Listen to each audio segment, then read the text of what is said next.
Real Talk. Hey, I'm Gina Lou, and you're listening to Real Talk with the Director on Dollhouse Radio. Hey, what's up? It's Logan Browning, and you're listening to Real Talk with the Director on Dollhouse Radio. Real Talk. Hi, this is Alana De La Garza, and you're listening to Real Talk with the Director on Dollhouse Radio. Hi, I'm Diane Franklin from Better Off Dead and Bill and Ted's Excellent Adventures. You're listening to Real Talk with the Director on Dollhouse Radio. Hi, this is Monique Dupree, and you are watching Real Talk with the Director on Blog Talk Radio. Hey, I'm Stormy Maya, and you are listening to Real Talk with the Director on Dollhouse Radio. This is Vicky Judy. Orange is the new black, and I'm here with Real Talk. Yo, what up? This is Jay Ellis, and you're watching Real Talk with the Director on Dollhouse Radio. Keep it locked. Hi, I'm Trina Parks, and you're listening to Real Talk Radio with the Director. Hey, I'm Issa Rae, and you're watching Real Talk with the Director on Dollhouse Radio. All I'm offering is the truth, nothing more. And nothing less. What's going on? Welcome back. Welcome back to another edition of Real Talk with the Director and the Jedi Council. I'm the Director. We'll be with you for the next 120 minutes or so. Real Talk's brought to you each and every Monday by B2S Media. We broadcast live via the World Wide Web on YouTube, the social, also on the social network, Facebook and Twitter. I keep saying via Periscope, but it's no longer via Periscope. It's just Twitter. So, welcome back for another week. This is, I guess, considered our Halloween show, so to speak. We don't really have a per se Halloween show, but in the spirit of Halloween, since it's right around the corner, it's the weekend, we I'm going to talk a little bit about scores versus soundtrack, and I want to break down our top 5 horror film scores or songs or soundtrack or whatever you want to call it. All right. We do have a guest on tonight around 9:30, Mr. Robert Morrison. Rob Diggy, aka, will be joining us. He is an award-winning music producer, and he is also a film composer. So he's gonna come check in with us. I'm also gonna do something. I'm gonna play something, which, whether I should play it or not, I don't know. But so just recently, Dave Chappelle has finally spoke out. He finally was spoken out on this whole thing that's been going on with him. So he posted something on his Instagram where he's basically talking about the backlash, the backlash he's been getting, the alleged cancel culture at it again, trying to, cancel Dave Chappelle. And some things, some have answered the call, so to speak, and kind of sided with the particular community that's trying to cancel him, and some haven't. Mostly the fans have not. But it's not just about the fans. It is about the fans because they're the ones that pay to see you, things like that. So they can keep you afloat. I'm not taking that away from the fans. But it's also about the businesses, the corporations, the companies that are going to side with whoever is trying to cancel whomever. And because they don't want to be on the wrong side, so to speak. So they go with the flow, right? Whether they believe in it or not. They just like, well, they're canceling him because he said X, Y, Z. And we've seen this a million times. We've already said on this show 100 million times, it's time to cancel the cancel culture. But neither here nor there. Dave Chappelle spoke out, and I'm going to play what he said in a couple of seconds. Also, as we all know, the big story in the film world has been the killing, the shooting and accidental shooting and unfortunate killing of director of photography, Miss Hutchins, and definitely want to give a rest in peace to Miss Hutchins, and uh, you know, condolences to her family. But the Alec Baldwin, produced film Rust, where there was an accidental shooting on the set, and a gun prop went off.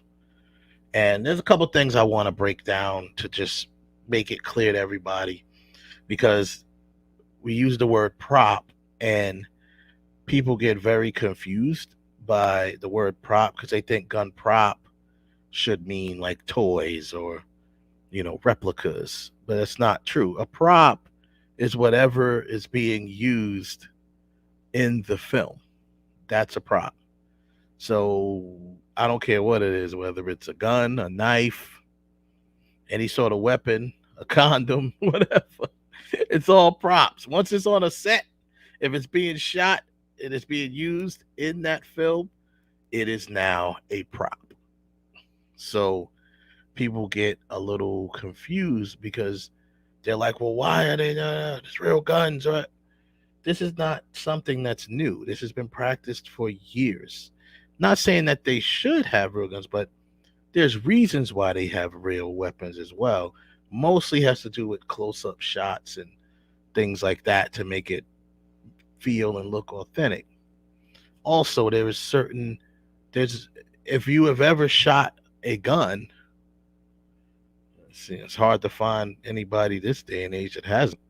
But if you've ever shot a gun, you know that it has a certain recoil or kickback, or it's a certain feel to it, and it's hard to act that out. Like, you just gotta shoot a gun. I mean, I've shot, and I shoot guns, and it's like, for me to hold, I have plenty prop guns that are not real, and for me to hold that and shoot it and make the motion I shoot when I shoot, it's acting. But anyway, so we're going to talk a little bit about that. So lot to unpack today, and of course I want to take a few moments to talk about, since in the spirit of Halloween, I want to talk about Halloween Kills. Talk a little bit about that, maybe like a non-spoiler review for anyone who hasn't seen it yet. We'll talk about that a little bit. So, a lot to unpack. Let's get started. I'm not going to waste a lot of time just rambling, but I do want to say shout out to all of it's officially Scorpio season. Shout out to all of the Scorpios, especially the October Scorpios. I F's with them. I F's with Scorpios, period. But I really F's with the October Scorpios. You know what I mean? So they lay dormant and quiet during Libra season. They weren't trying to steal our thunder. So I got to, reciprocate and show the love to, two of my very, very, very best friends are October Scorpios. One of them is a co-host of this show. And the other one we've had on the show, but she is my very best friend on this planet, and she is also an October Scorpio. So, and my brother, who's not an October Scorpio, but he is a Scorpio. So shout out to his officially Scorpio season. Yeah. So let's get it started, man. I'm the director. Thank you for joining us. Shout out to the chat room. Any Scorpios in there? I don't know. Rep it. Let me know if you're out there. We're gonna do a giveaway. Not today. I don't know if we're gonna do it today. We just don't have time. Probably we'll come back next week and do one. But yeah, you're here and I'm there. You're listening and watching Real Talk with the director and the Jedi Council, and I'm the director, and I brought my Jedi Council with me. You don't believe me? Well, here they are. Kev, you're in the building. Welcome back, What's gentlemen. good? Welcome back. What's going on, everybody? What's good? What's Yeah, good? we What's good, man. good? So let's just get right into it because we're gonna have our guest around 9:30. He's gonna check in, Mr. Morrison, Rob Diggy Morrison. Like I said, he's a producer and composer. But let's start off with the breaking news with Dave Chappelle. David Chappelle has finally spoke out on this situation that's been ongoing since his show or his special, The Closer, has dropped on Netflix. We all know people have been following it. There have been protests, and the LGBTQ community is mostly trans community. Because I'm gonna tell you right now, I know several people of that community, and they're like, "What's the big deal?" But most of them are, like gay or lesbian, or they're not trans or anything like that. So but most of them are like, what is the big deal? I don't see the problem. But it's jokes, it's this, it's that, what most people say. But there's an ongoing bunch of people that are continuing to push this agenda. And Dave Chappelle also reveals something in this little 4 or 5 minute talk that he had. So there was like a comedy show that was going on that some people like Jeff Ross and Donnell, what's his name, Rawlings, and a couple other comedians opened Rollins? up for Dave. Yeah, Rawlins. Yeah, a couple other comedians opened up for Dave Chappelle. I don't know if they even. I'm not even sure if Chappelle was supposed to even come out there, but he did come out and he did address this situation. And I'm like, wow. He actually revealed a couple things that I wasn't aware of as well about his film.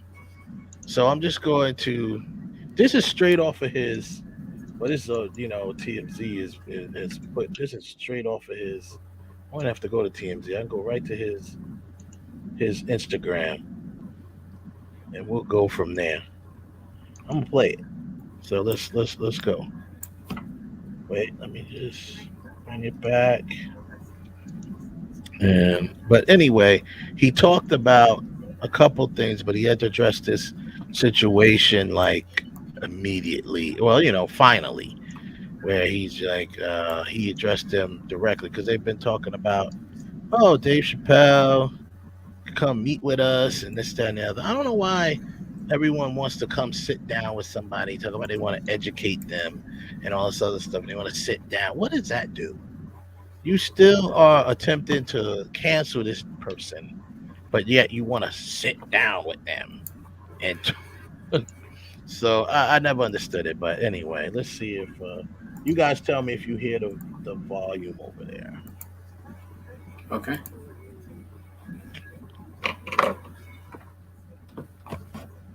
Nope, can't hear it. You can't. Nope. No. You can't hear it. No. Okay. Let's see. All right. Let me see if I can. I had it on share audio too, but I don't see why. Okay, let's go here. Share tab audio. Dave Chappelle. Share it. Now you should be able to hear it. Can you hear it? It's been said in the press. Nope. Yes. Yeah, I can hear it. I was invited to speak to the transgender employees at Netflix, and I refused. That is not true. If they had invited me, I would have accepted it, although I am confused about what we're speaking about. I said what I said, and boy, I heard what you said. My God, how could I not? You said you want a safe working environment at Netflix. Well, it seems like I'm the only one that can't go to the office anymore.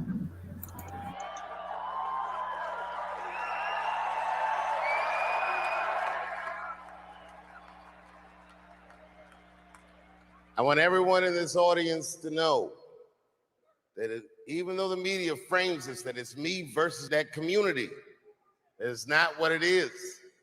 Do not blame the LGBTQ community for any of this shit. This has nothing to do with them. It's about corporate interests. And what I can say And what I cannot say.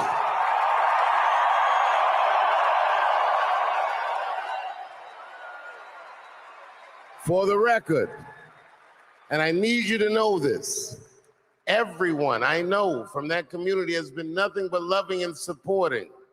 So I don't know what all this nonsense is about. In summer 2020, when the whole world shut down, I was outside doing shows. My neighbor had a cornfield and he let me throw shows there, and people came from all over the country. Some people came from around the world to see those shows. The best comedians on earth came to my home and broke bread with me, and we lived our lives. We found a way to keep moving forward. I made a whole documentary about it. The first night of those shows was a piece that some of you might have seen. It was called 846, and it dealt with the murder of George Floyd.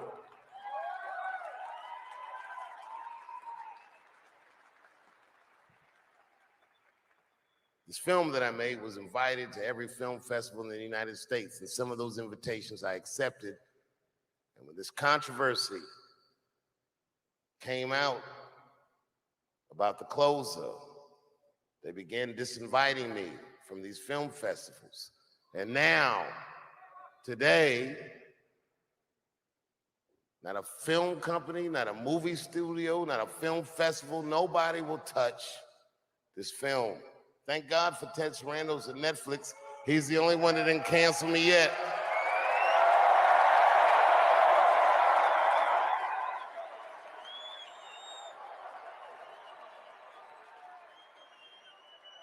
To the transgender community, I am more than willing to give you an audience, but you will not summon me. I am not bending to anybody's demands.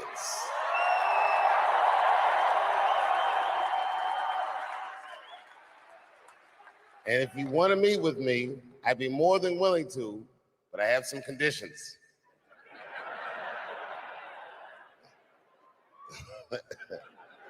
First of all, you cannot come if you have not watched my special from beginning to end.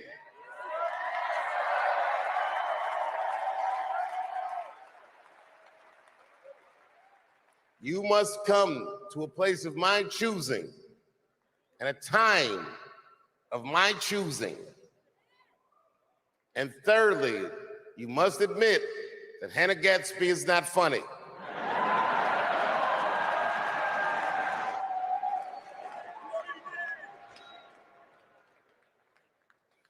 I desperately want people to see this movie, but I understand why investors would be nervous. Since nobody will touch it, I'll tell you what I'll do. I will make it available for all of you in 10 American cities, going on sale in the next few days. You will be able to see this movie in its entirety, and you can see what they're trying to obstruct you from seeing. And you can judge for yourself, but you cannot have this conversation and exclude my voice from it. That is only fair. You have to answer the question, am I canceled or not? Then let's go. Thank you very much, and good night.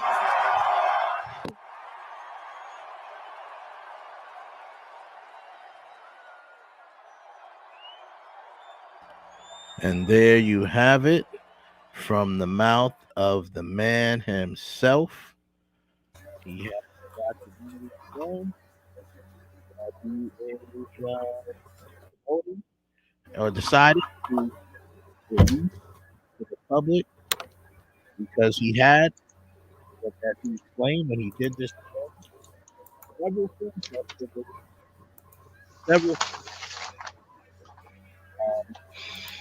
and that's the situation. He came out with the closer. Then all of a sudden, everyone withdrew their invitations for him to come and showcase the film festival at film festivals. So, as a direct response to that, he's just going to put it out himself, basically. You know, just put it out, make it available, and the people who want to see it will see it, and the people who don't want to see it won't see it. So fair enough to me. So That sounds that's fair kind to of me like, too. yeah, it sounds very fair. This was kind of like breaking news. It's kind of like just went out there where people was I didn't think this was just I don't know. I don't know how long ago it was put up, but it wasn't put up that long ago, from what I understand, on his Instagram page. So with that being said, Dave Chappelle. It says here, I don't know, a few 7 hours ago it was put up. Whatever.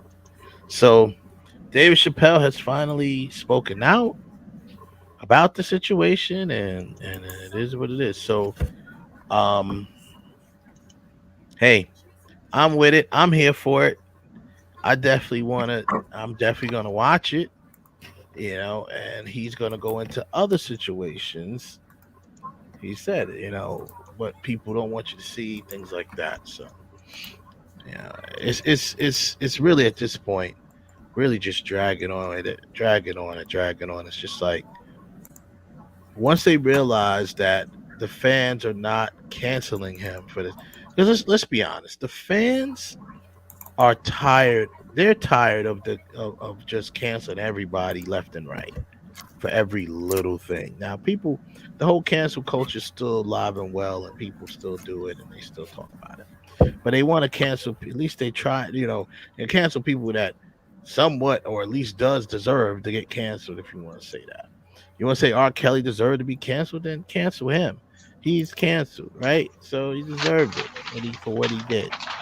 But I saw the article where they're trying to cancel Clint Eastwood for something from back in the early 80s. Like, come on, really, Listen, folks. Let's keep it a buck. First of all, cancel culture is nothing that's new.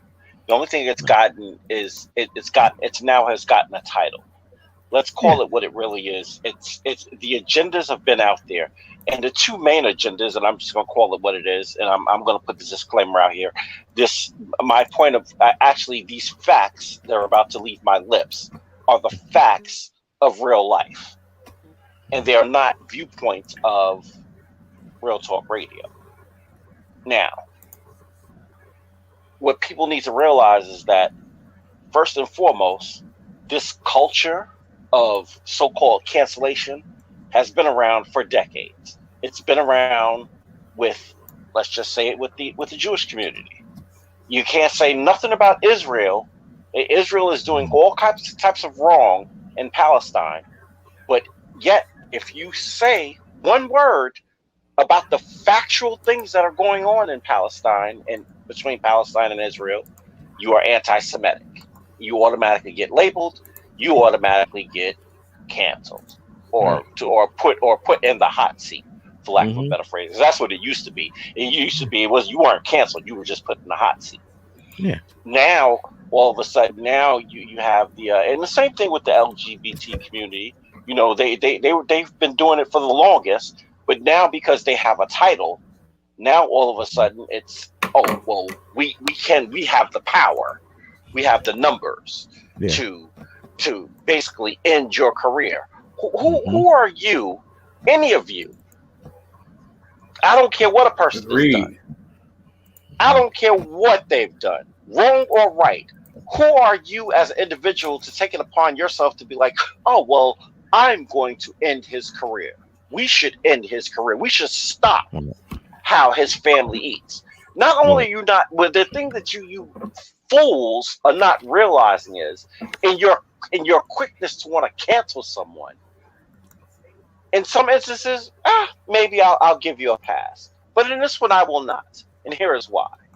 Because in your feelings of want to cancel or to cause the ending of one said career, you're not forgetting the individuals who are attached to this said individuals whose livelihoods you are messing with. So your cancel culture just doesn't affect the lead actor or the star. for lack of a better phrase, or whoever it is that you're trying to cancel, you're also affecting the livelihoods of people that they support. Right. And on top of all of that, why don't you sit down and listen? I don't understand. What is all the grief about? Not one person that has sat down and is talking about it. And I'm going to say it. And if I'm wrong, I'm wrong. But I don't think I am. I honestly don't believe that any of them have sat down and actually listened to the special. They just went off where, oh, he said this is about the trans community. Nobody has sat down and said, and he clearly stated, he said in his dialogue that I am not against anybody. Yeah. I am not against anybody. Which he just declared his terms of even talking to and giving them a platform, giving them a voice or hearing their voice. One of his terms is you have to watch the whole thing from beginning to end, because he believes probably the same thing that you believe, Kevin, and that I agree with, and what Ralph agrees with. We all collectively agree with that. Most of them, or half of them probably didn't even see the whole special. Now, the ones that work at Netflix, I'm sure have seen it, but and that's where my problem comes in, because you saw this special and you chose to nitpick out what it was that you felt was offensive to you and left out the context of what was actually said. So you took out the verbiage of what offended you, but you left out the context of what it was actually being said. And verbiage without context, you make an ass out of yourself. Just rhetoric, yeah. Well, I mean that's the whole thing. So, and let's be honest, like I said before, and I said this when this first started. Netflix, everyone was go Netflix. I'm like, let me tell you something. Netflix has given probably more than any of these streaming services, any of these networks has given a voice to that community. 100% voice, creative voice to that community to put programs, specials, movies, whatever they want to put out there within their, community or whatever, with their topics. Netflix is a big advocate of that. And just let's listen to what it says. A bunch of trans employees of Netflix staged a walkout.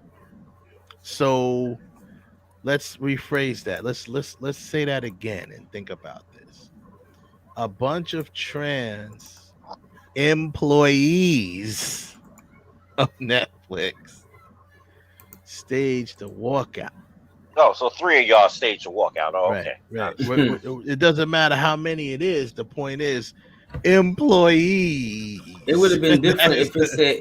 It would have been different if it said all of the Netflix employees staged a walkout. Then you got to no. Even if it was, even if it was all the employees, the key word is employees. Employees. So, which proves my point of Netflix has always been fair, or not even just fair, neutral.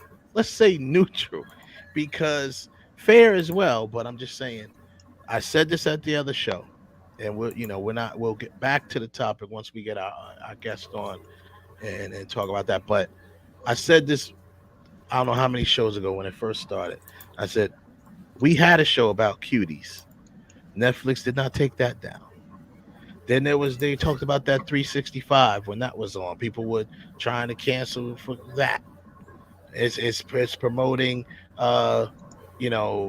whatever, sex slave culture or whatever the hell they said. I don't know what they was trying to say about that because of the nature of that film, the 365 thing.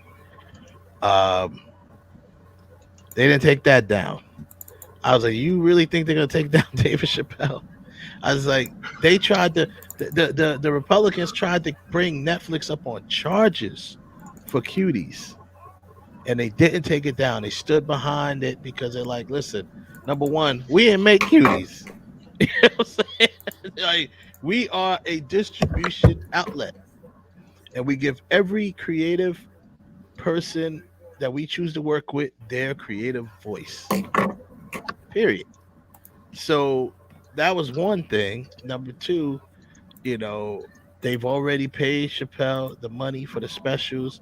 Ain't no way in hell they're gonna take him down. And look, I Right. was just on Netflix the other day. Dave Chappelle is all over Netflix trending. The Chappelle show is popping up on my feed. The other one that he did that first started the controversy. I forget the name of that one. That Sticks popped and up. Stones. Right, the one after that, the one that was just right before this one. Then you had all these ones are popping up now on my feed for Netflix because because of this thing. So all y'all doing is you're helping him. Actually, you're not even Yeah. hurting him. You're helping him. You're bringing more light to the subject, and the more people that watch it, the more people say, "What's the big deal?" Everybody watch it, and I'm they're expecting people to watch it and be appalled, but the most people are watching it and I'm they're going to like, say this because eh. exactly. I'm going to say this, and I know Kevin just said this is not the opinion of Dollhouse of I'm sorry of StreamYard or Real Talk, but I'm sorry, this is the opinion of the people. You guys in cancel culture, let me explain something to you.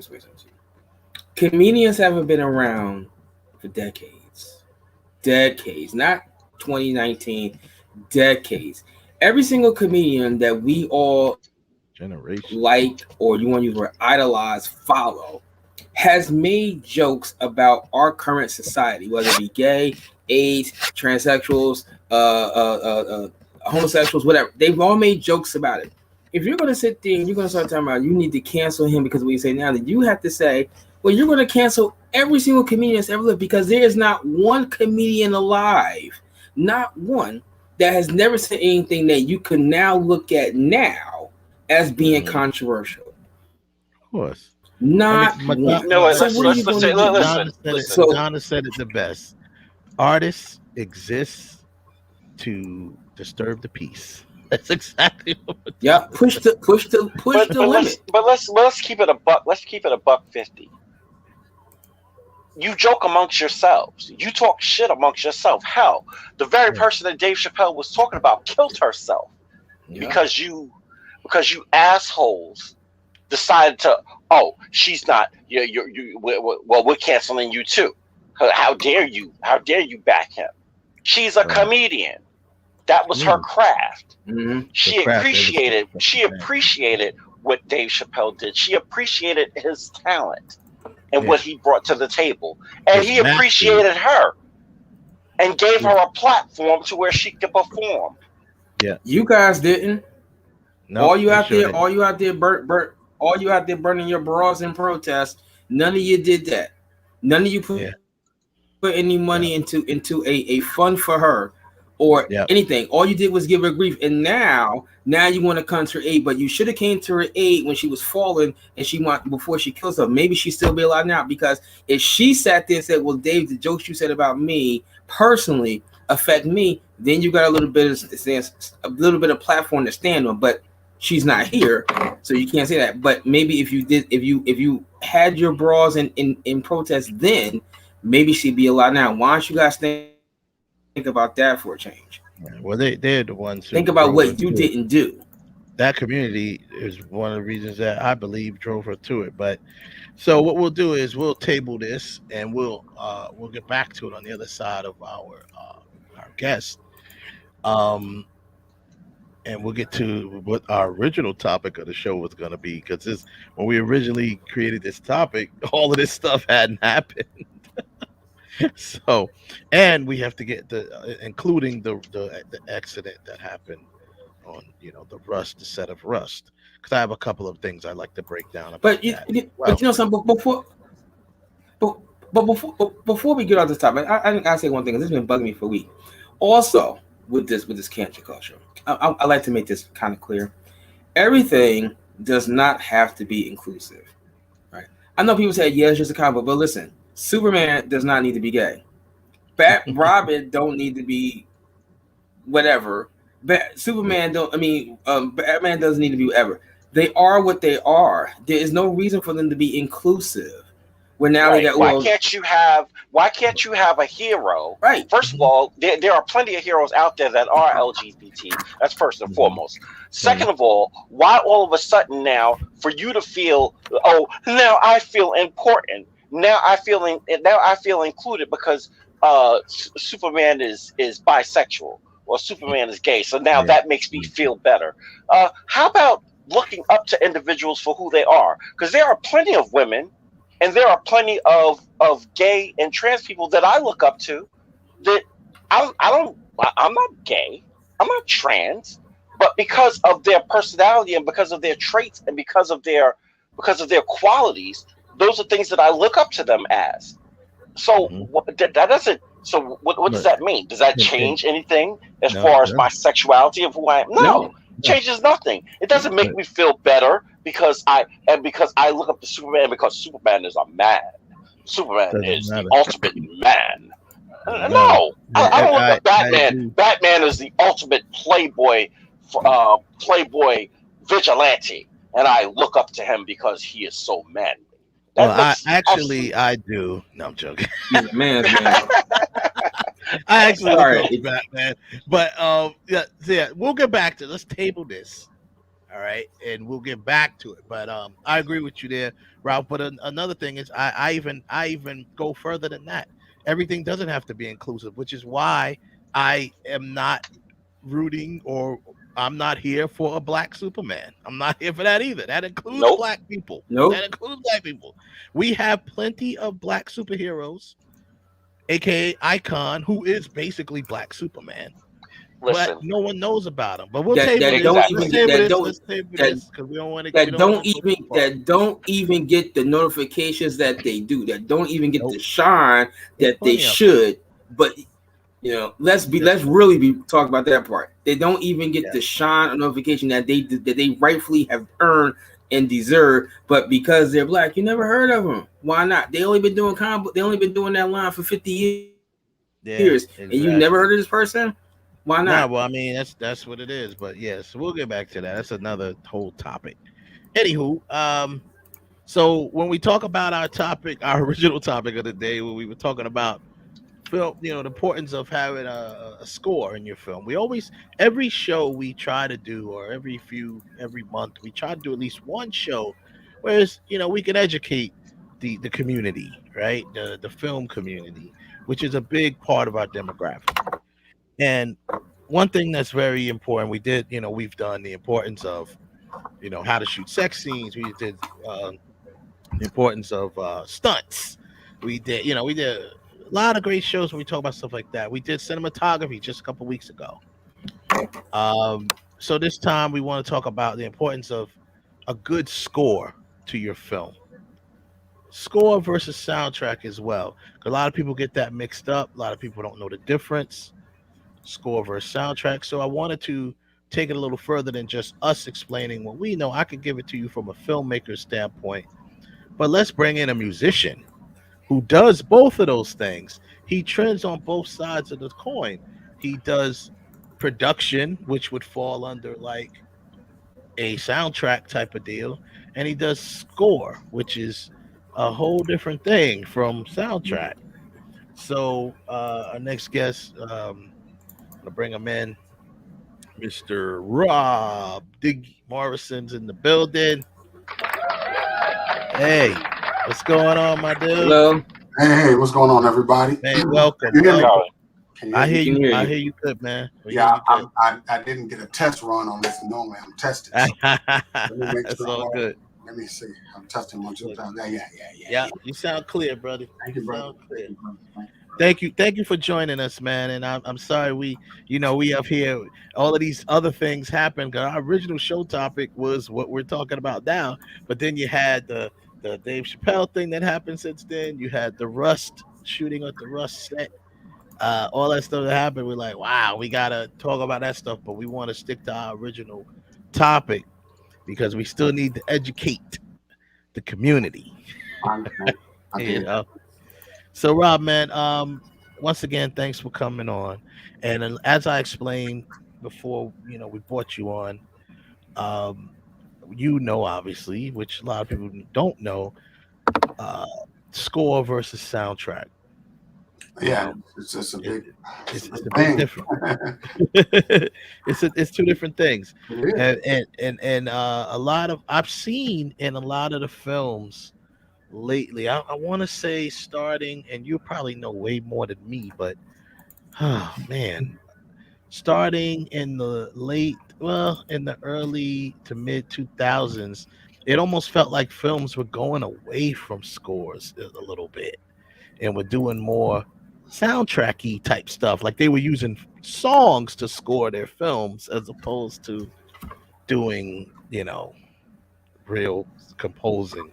I mean, there's a lot that stayed with it, but I've seen films that's come out that, I don't remember which film it was, but I remember it came on and it had the first thing that came on was like 50 Cents in the Club or something like that. I was like, why is this in this movie?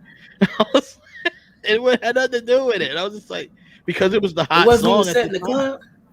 It might have started in the club. I don't know if that was that Miami Vice. It was something that started with it. Miami Vice. Oh, no, the new one. It could have been a new one. Yeah, the new. Yes, I mean the movie, the Miami Vice movie. But now they a lot of times they just feel they can save money. Johnny on the Street has a home studio and he can do all the tracks in the world, but he cannot score. Right. So when the movie comes out and Johnny's got his first break, man, I scored this movie, man. No, I'm sorry, you didn't score this movie. Soundtrack. You said some tracks in, and they played. I actually have a question about that. Is it the reason that, like in the 80s, movies went from scores to more soundtrack driven because they wanted to get that MTV crossover, like put a hot video out there, they bring more attention to the movie? Because I saw a lot of movies, if you had a hot video, you got way more foot traffic that was like, ooh, even though it turned out to be a good movie like Footloose, Flashdance, Top Gun, without the video, would we still be talking about these movies nowadays? Nah, because even in commercial, like jingle, product, like your commercials, like your AT&T, your T-Mobile, they use a lot of bands. If you notice, listen to the music, like I Want It All. They use a lot of music, soundtrack music, and they go and grab these artists from all over the world that are bands, and they stick them in because of their videos. Yeah. Now you're getting streaming from the commercials, their songs. I can't think of right the top of my head, but there was this one dude that did a Sprint commercial. Catch it, I'll get out. But he made his money because he was an artist first, and they chose his song. And they go with independent producers like such as myself to arrange and produce and score and everything like that. But if you got a hot band, a hot group, boy band, a group or whatever, they're gonna try to figure out a way to put that inside of a commercial to make you buy their product. But I know that's on the lines of commercial production in terms of marketing and stuff like that. No, exactly. I mean, but okay. I think now there was, you had situation. As a matter of fact, a few weeks ago, I should say, we had a Last American Virgin reunion type of deal show for that movie, The Last American Virgin. We had Diane Franklin, we had Morrison, and we had the other gentleman, what's his name? But so we had them on here, and I did mention in that show that The Last American Virgin is probably definitely the first movie that I recognized did not use a score. They used the pop music to score their film. Now, I'm gonna say this: I'm usually against that, but it worked for that film because they placed the songs perfectly.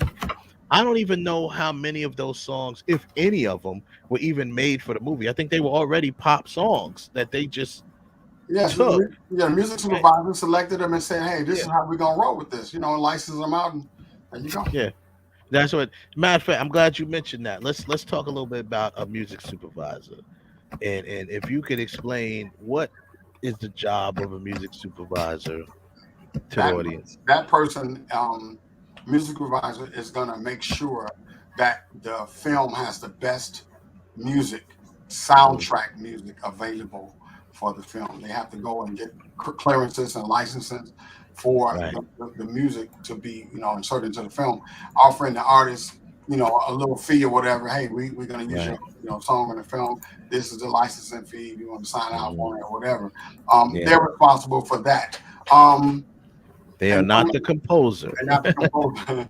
And so basically, when the composer may hear the music, he may hear the soundtrack in that area. He's like, oh, well, for me, I'm like, okay, I don't have to score in this area because there's already music.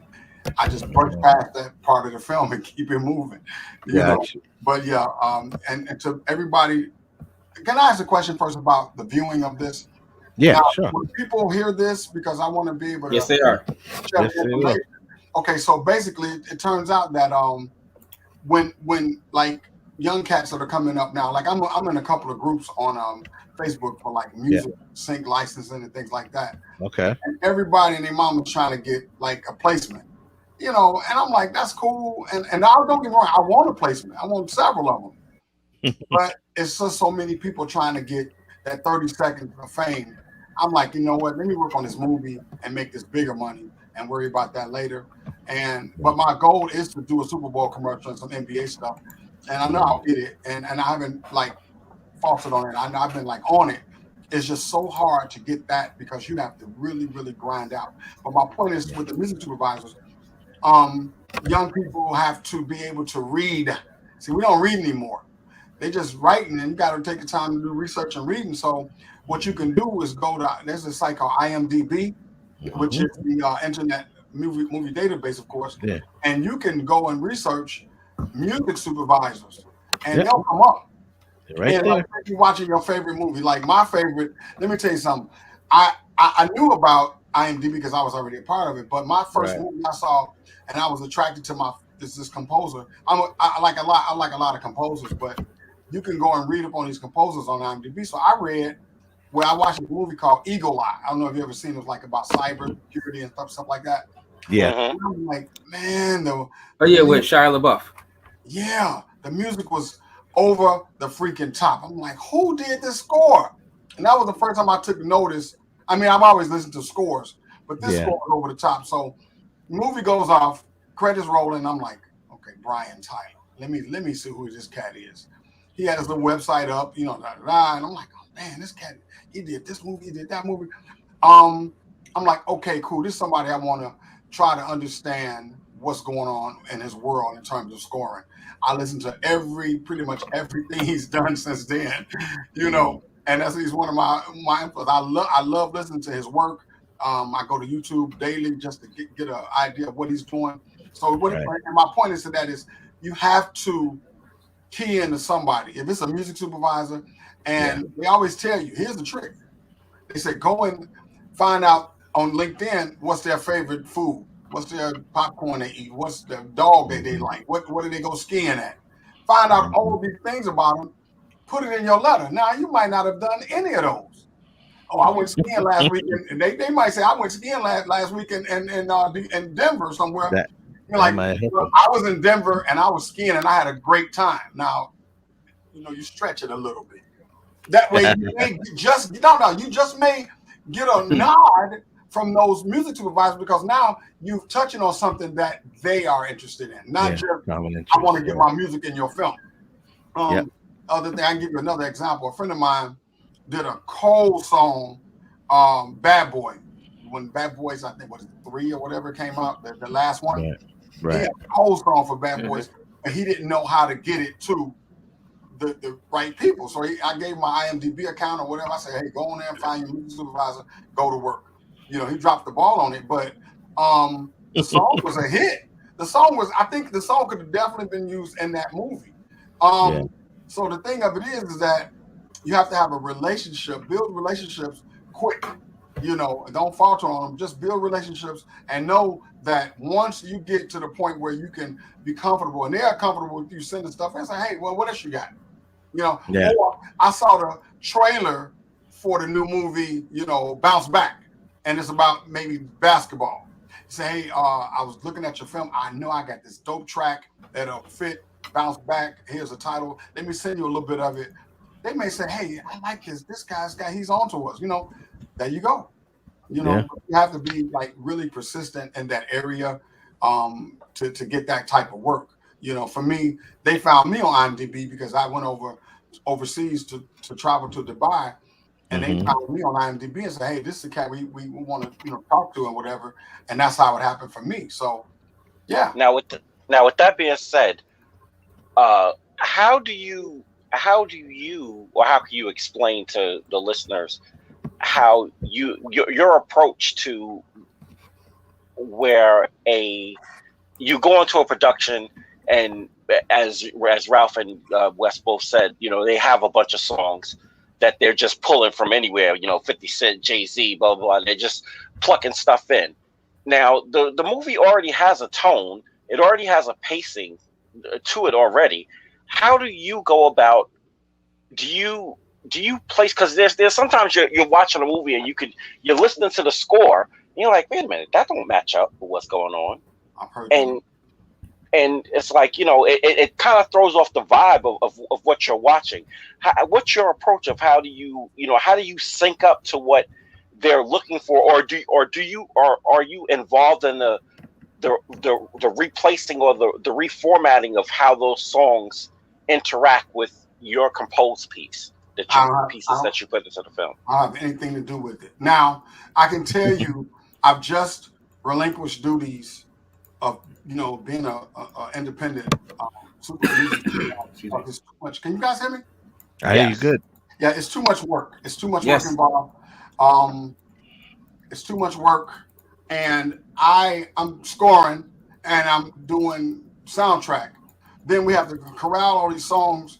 So I'm hiring somebody to do soundtrack. So I have nothing to do with that end. Now, when I'm involved, then I have to make sure that song fits the film. So since I have the film, then I'll write directly with the actor. I write the scene here. I'll write it and then give it to an artist and say, okay, this is what you have to do. You can change out. I don't have a problem with them changing my music or the lyrics or whatever. The lyrics, that is.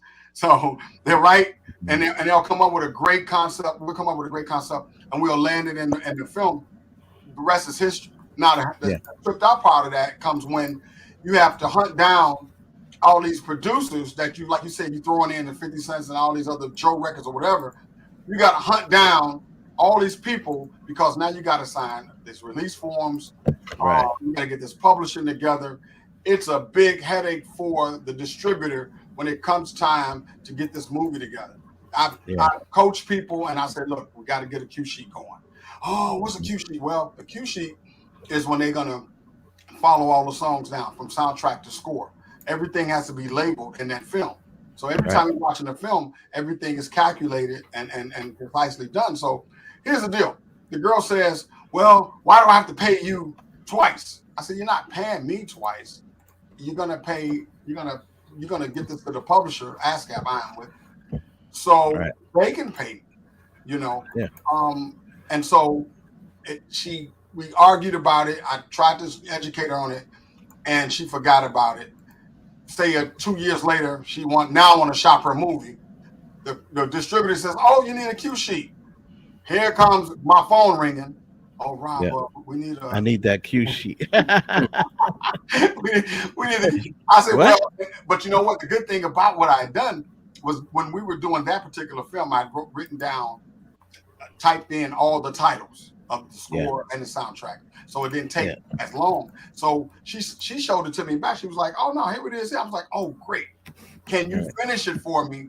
And just, she said, oh, I got it. I know what to do. I'll label all the extra songs. And then she called again because she has another movie coming out. And I just got out the hospital about a month ago. And she says, she says, well, can you do it? I said, well, I can't do it. Can you do it? Because I'm still kind of not feeling well. She says, oh, no, I got it. So now she gets it. So she's labeled everything up. The only disadvantage to that is now ASCAP, and I don't know about BMI, but they take forever to post these cue sheets.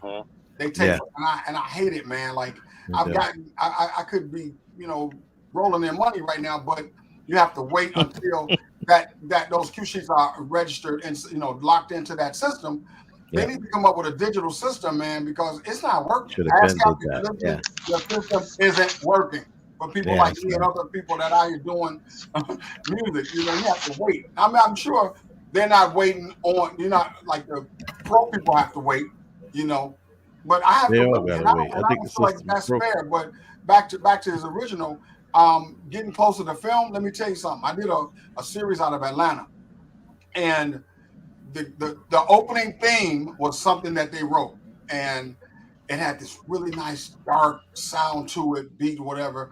You can look it up online. It's called The Fourth Quarter, and you can just maybe put in TV or series or something like that. The Fourth Quarter. It's a football type of deal.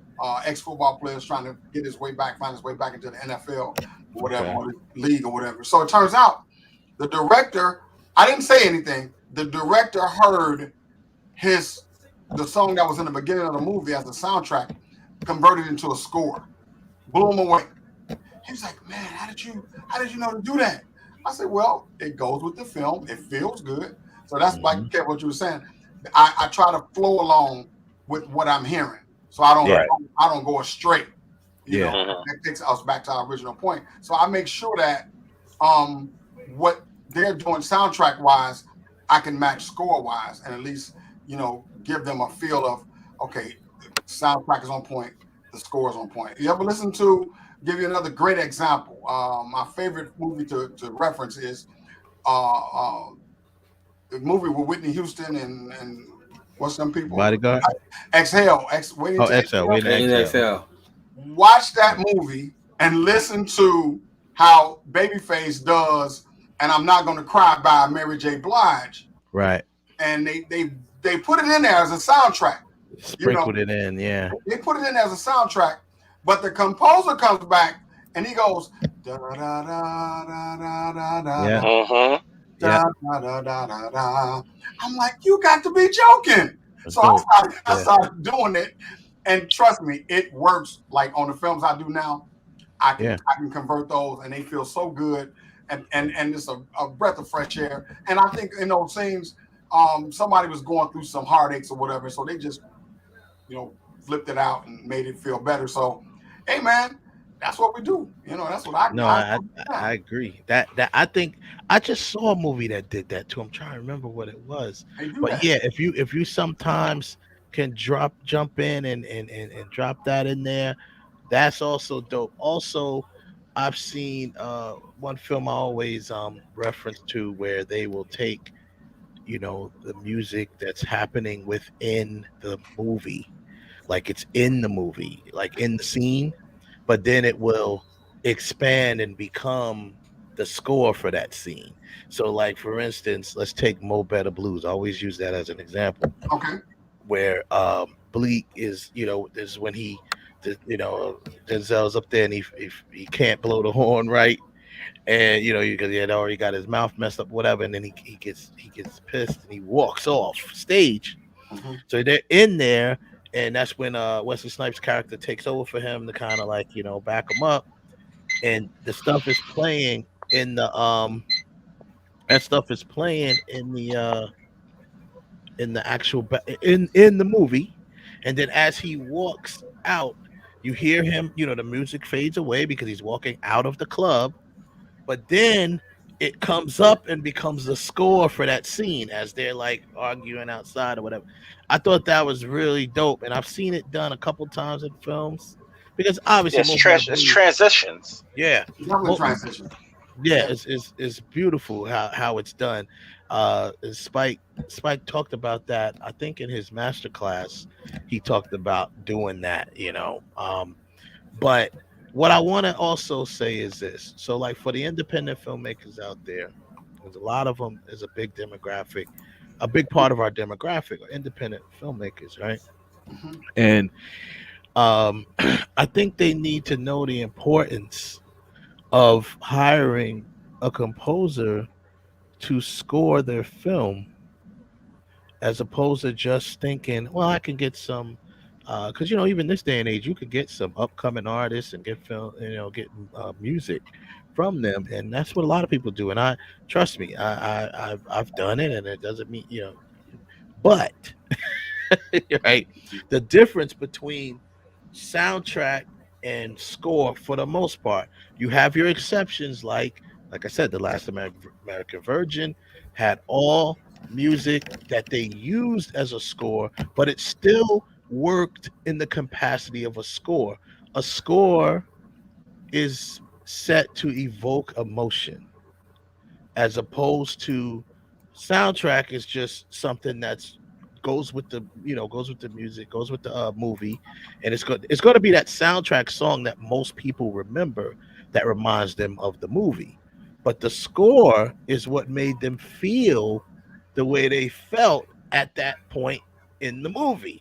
So that's the importance that people should know, because Last American Virgin used those songs in a capacity where you felt the way they wanted you to feel at that moment of the movie. So it was the score, but Well, a lot of times you got to understand too.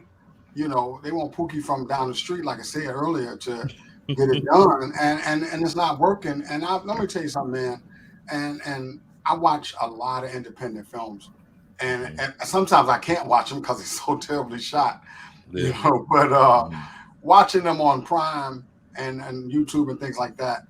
I mean, these cats think they the next best thing smoking. I get it. I'm glad y'all doing what y'all doing, but take the time, like you said, and get a real composer. I read a comment on a movie we did. It's a hood flick.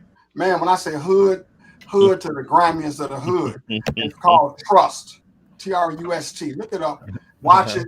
It's so dark. It's grimy now because it was shot on a Canon XL2 years ago. XL2. And it could have been one. It could have been the one. But it was so grimy. The movie right now is on Tubi. It's called Trust. It had a title. And it's a guy with like a gold shirt on, or a gold coat on. And the one guy that's on the other, his partner, is Eric Lane. That's the guy that played Twan in all the R. Kelly videos. It's his nephew or whatever. But sorry, that's whole nother area. But my point is, we did this movie, and it was on YouTube, and my boy was like, "Hey man," the director was like, "You got to go read the comments. They are talking about the soundtrack and the score." And somebody said it's so refreshing to hear a real score in the movie. And he said whoever that guy is, he said he really did his thing, and I felt good about it. But once again, I try to, in the comments, I try to leave a positive comment about the music, because everybody can't afford me. Right. I mean, I work with your budget, but I try to make sure that if I'm going to do it, I'm going to give you the a la carte and the whole nine. You're going to get the 3 chords, dealing with me. But I listen to these chords and these soundtracks, and I'm like, they could have did better. And I'm going to tell you, I do believe somebody took my title. It's not like I copyrighted it, but I was using original score composed by. I swear another dude had that title, but he didn't even show up. If you're going to do it, show up, bro. Wow. It was terrible. It was terrible. That's so terrible. I say, you jive my mouth. That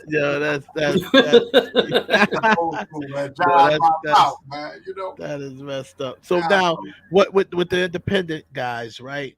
Like you said, okay, not everyone can afford you, but it's encouraged to try to find someone that actually is a composer. You may have composers that aren't known yet, or they're on the come up or whatever, and they're capable. They just haven't had the opportunity yet. And I always tried. The whole point of me even doing this is to try to encourage filmmakers. Find a composer that, and I keep using the word composer because a composer and a music producer are not the same all the time. Sometimes, in your case, it is, but sometimes it is, but not all the time. So find someone that can, that will take your and I just want to rewind a little bit through the process of composing a score, right? At what point, for the most part, at least in your experience, at what point in the process do you get involved? Does the director or whoever comes to you, at script phase? Do they come to you at the end of the film, like when the film is completed? Like, at what point do you get involved, or should you be involved? I would say. I mean, I've been asked this question a lot of times. Sometimes when they're doing the budget, hey, we got a film. We think it's going to be great. We'd like to include you in on the budget. Are you down? Yeah, put me down on the budget, and then they'll write this. They'll do the money figures or whatever. Great. A lot of times I don't hear back from those people because I think they scare the distributors away with the budgets. But the other part of that is the script. Sometimes they'll send me a treatment because I don't necessarily like reading the whole script. Right. Yeah. I'll do the treatment and I'll do a little bit of that in the beginning and get the understanding of what and where things may, how it's, what kind of feel. Right. I'll do that.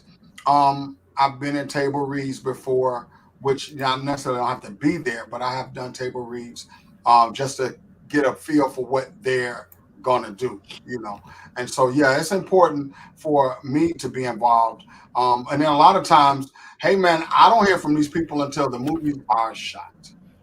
Until they're shot, and then they say, hey, I got this movie, I want you to score. What? Well, you didn't tell me anything about it. I could have been preparing because it's a lot of things I have to do to prepare, like sound, And a friend of mine, he's a professional keyboardist. He was with Prince for 20 years. He told me, he said, Rob, you're never bored in front of your equipment. You always have something to do.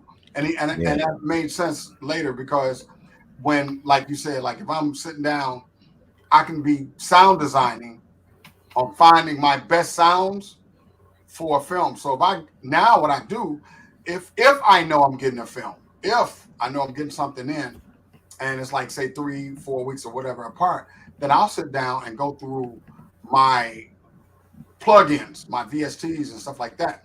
Yeah. And I say, okay, I can use this one, I can use this one. And I'll put a tag on it and say, if the movie is called The Howling. Okay, Howling A, Howling B, Howling C, or whatever. And I'll just continue to, put those sounds into place. So when the movie comes up, I'm like, okay, I remember that movie's called Howling. And now I know I can go to the Howling, ports and go, fine, let me drop this in, what it feels like. So I'll do a bunch of those, So you have to prepare. Always prepare for those type of things, So you would recommend them getting you involved as early as possible, like for the listeners that are watching and listening, even the people that are going to go back and watch this, the archive of it. Is it recommended to get the composer, whoever it is? I know you can only answer for yourself, but is it recommended to get the composer involved in the earliest stages to give them that time that you're talking about? Yeah, you want to be involved. It all depends on where they are, and they say, well, here's what we have. Here's actually a trailer. We've shot a trailer already. Take a look at the trailer. What do you think? We have temp music already in place, so you don't have to score anything. We just want you to take a look at it and see if it's something you'll be interested in. And then later on, we'll send you a script. And then maybe conversations on the phone to prepare, and I'm always ready. So when that time comes, I'm always ready to be able to perform. So, you just it's the beginning for me sometimes. But like I said, a lot of times I'm surprised when I get a phone call. Hey, we got this movie. Can you score it? How much? Here's our budget, whatever. That's where I'm at sometimes as well. Mm-hmm. Wow, Ralph, you had a question? I got a question. I'm just curious because I was falling back to what you said, the argument between soundtracks and scores. Has there ever a time where you have been offered to do a movie that wants to use much more contemporary music, where you felt maybe it didn't need to be scored, that you could actually score the movie by using the instrumental tracks to the songs they were using to keep the narrative going, and then it flows from, let's say, 50 Cents in the Club, where you use just the instrumental version of that song in the scene, and then you come back to 50 Cent something else, and then you go to, like, I Can't or something like that, where he's just using his regular music, but for talking, the background sound, you just use the contemporary music's actual original music, where it's just an instrumental version. It's all different types of scenarios on that. We don't need a lot of score. We're gonna pay you, but we don't need a lot. I'm in a situation like that now, and he doesn't want hardly any music, so let alone soundtrack. There is some soundtrack stuff that I placed when I vowed I wasn't going to do any more soundtrack stuff, but this is a series, and it's only, I think the first series is like I think 12 minutes long, maybe a little less. So all he wants is silence, and some score and just some soundtrack. So it works for me, if that helps with the question a little bit. But a lot of times, like I did this Jamaican flick one time, and they wanted a lot of soundtrack, a lot of Jamaican soundtrack. Yeah. So right. I couldn't really bring anybody in. I mean, I wanted to, but you got to be quick. You got to be quick on your feet. So I wound up writing all these Jamaican joints. Some nice reggae style, island stuff. I got a library of that stuff that was used for the film. The film never came out. The executive director was accidentally killed or whatever, and so they didn't put the movie out. But check it out. On my end, I have the files on an old hard drive. So just so happened, somebody called me for a Jamaican flick. No, it was a documentary. They wanted a documentary. He was already to go. He was ready to rock. I hope you don't see this. Like, I have it for you in 15 minutes because it's already done. I'm going to take a couple of pieces out of the old. Right, of course. And just revamp it. Yeah. Revamp and do some new things. If you already have a foundation, and then that's, of course, as long as they're happy with it at the end of the day, right? Oh, no, my God, he's good. He's good. That's great. What do you, I know you mentioned one of your, one of the favorite things that you heard. What's some of your favorite, like some of the topics we was talking about today with with horror scores, right? And obviously every approach to different genres is different, right? Which is I think that's very interesting with a composer. A lot of times you're going to be hit with all different genres. So now you have to be to be a good composer, you really have to be able to adjust to a lot of different. You really do. That's good. You really have to, because I was just talking to my uncle before we and shout out to my Uncle Carl, because Uncle Carl, shout out. He gave me my first guitar. It's at church right now, but these are my other ones. But he gave me my first guitar, and he tells me all the time, man, I used to hit you in your chest for you to play guitar. Yeah. Shout out to Carl, Uncle Carl. Shout out to Uncle Carl. That's what's up. But yeah, I can you repeat that one more time? I'm sorry, I got off a little bit. Oh, I was saying about the damn, what was I saying? Now I forgot my question. Yeah, about the scores. Yeah. About the different genres and stuff like that. Yeah, and then my original question was, what's your favorite type of genre to score? You know what? I like action, but being an independent composer, I don't get a lot of action. I hope whomever's listening that they got a Fast and Furious they want me to score. Sure. You got to do Fast and Furious. Let's get them out there, man. I invest in a lot. I've invested in a lot of the hybrid plugins, VSTs and things like that. I just bought one today from Heavyosity. Shout out to Heavyosity. I buy all that stuff. This thing is called Symphonic Destruction, and it does everything. So who's that? Somebody Symphonic Destruction? Yeah, man. It just came out, man, and it's the bomb. And I know I'll be able to use it in a lot of independent films. It just depends on how to use it, you know. And all my stuff is cinematic. I mean, I get trap stuff all the time too. I get all that stuff. But you see my different genres. When I was living in Dubai, I had to score a film, and the best thing that guy could have told me was that, and they were Indians, that we don't want a Hindi score. I'm like, oh, thank you. Good. Yeah. I was ready. Don't get me wrong. I was ready to do a Hindi score, but they didn't want a Hindi score. They wanted American. So I went back and I thought about Brian Tyler, and that's when I came up with this like really cool concept of a score. I've done Jewish, they call it klezmer music. Where I studied the Fiddler on the Roof, the Sound of Music, just to get the style, and the Hava Nagila, you know, this is Jewish stuff. And I work with Clifton Davis from, you know. Clifton Davis, of course. Yeah. And I think it was 227, but he wound up doing, he was a Amen. Amen. Clifton Davis. Amen. Yeah. And a lot of people don't realize that he's a writer and he's a piano player. Piano player. He wrote Never Can Say Goodbye. He wrote Never Can Say Goodbye. Yeah. Really? Yeah, he wrote that. Clifton Davis wrote Never Can Say Goodbye. And so, so it turns out that he set me down at the piano and we went over Hava Nagila. Oh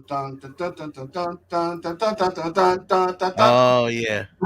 You know what I'm saying? So which they play at every freaking Jewish everything, wedding, bar mitzvahs. Now, as a film, you know, when film, you know, doing the video stuff, I've shot many bar mitzvahs.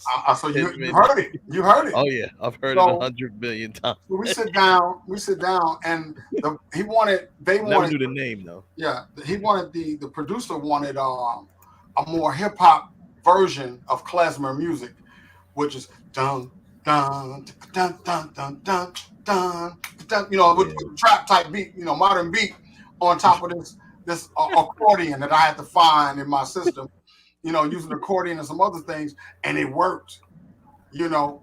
Wow. So I'm finding myself now with all these violins and all these strange instruments that I haven't been using.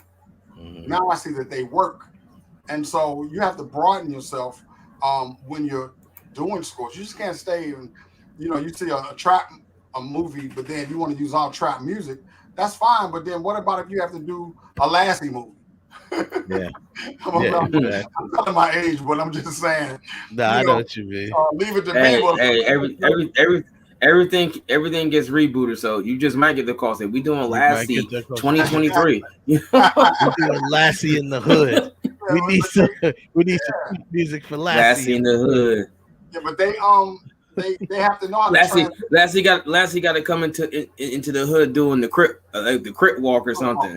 You know, Lassie in Compton or something. You know, Lassie in Compton. Yeah, but you got to know how to transition, even if it's that type of movie. I'm just keeping it real, you know. And if you don't know how to do that, get out the game, or at least learn it until you understand what you need to be doing. Because I'm not telling nobody to get out the game totally. I'm not. That's disrespectful. But I'm saying understand where you're going. Yeah. Understand where you need to go because learn your craft. Learn your craft.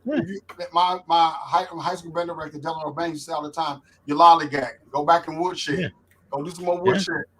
And we went back there and we burned the oil and we came back out on top. You know what I'm saying? You got to, and that's not. I understand where you're coming from with that. I know you kind of went back because you didn't want to seem like it's disrespectful, but it's kind of like true though in a way, because that's with any craft that you do. You know, I'm actually about to get next month. I'll be getting my my master's in creative writing, and in the creative writing course, we were talking about that because they were talking about we were forced to step out of our comfort zone and write something in different genres. You know what I mean? So my comfort zone is action, thriller, stuff like that. I am not a big person of comedy. You know what I mean? I never really.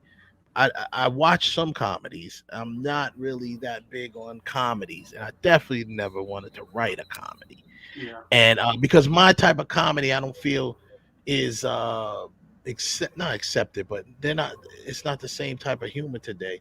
I'm old school slapstick comedy, Three's Company, like stuff like that. Like that even show like I was just shooting over the weekend. I was talking with one of my actresses, and she was talking about. She's so young. I always say shout out to Megan. She always make me feel ancient when I'm around her because she's like this young actress, and she's like, oh, she's watching The Office, and I'm like, I don't like The Office. She's like, why?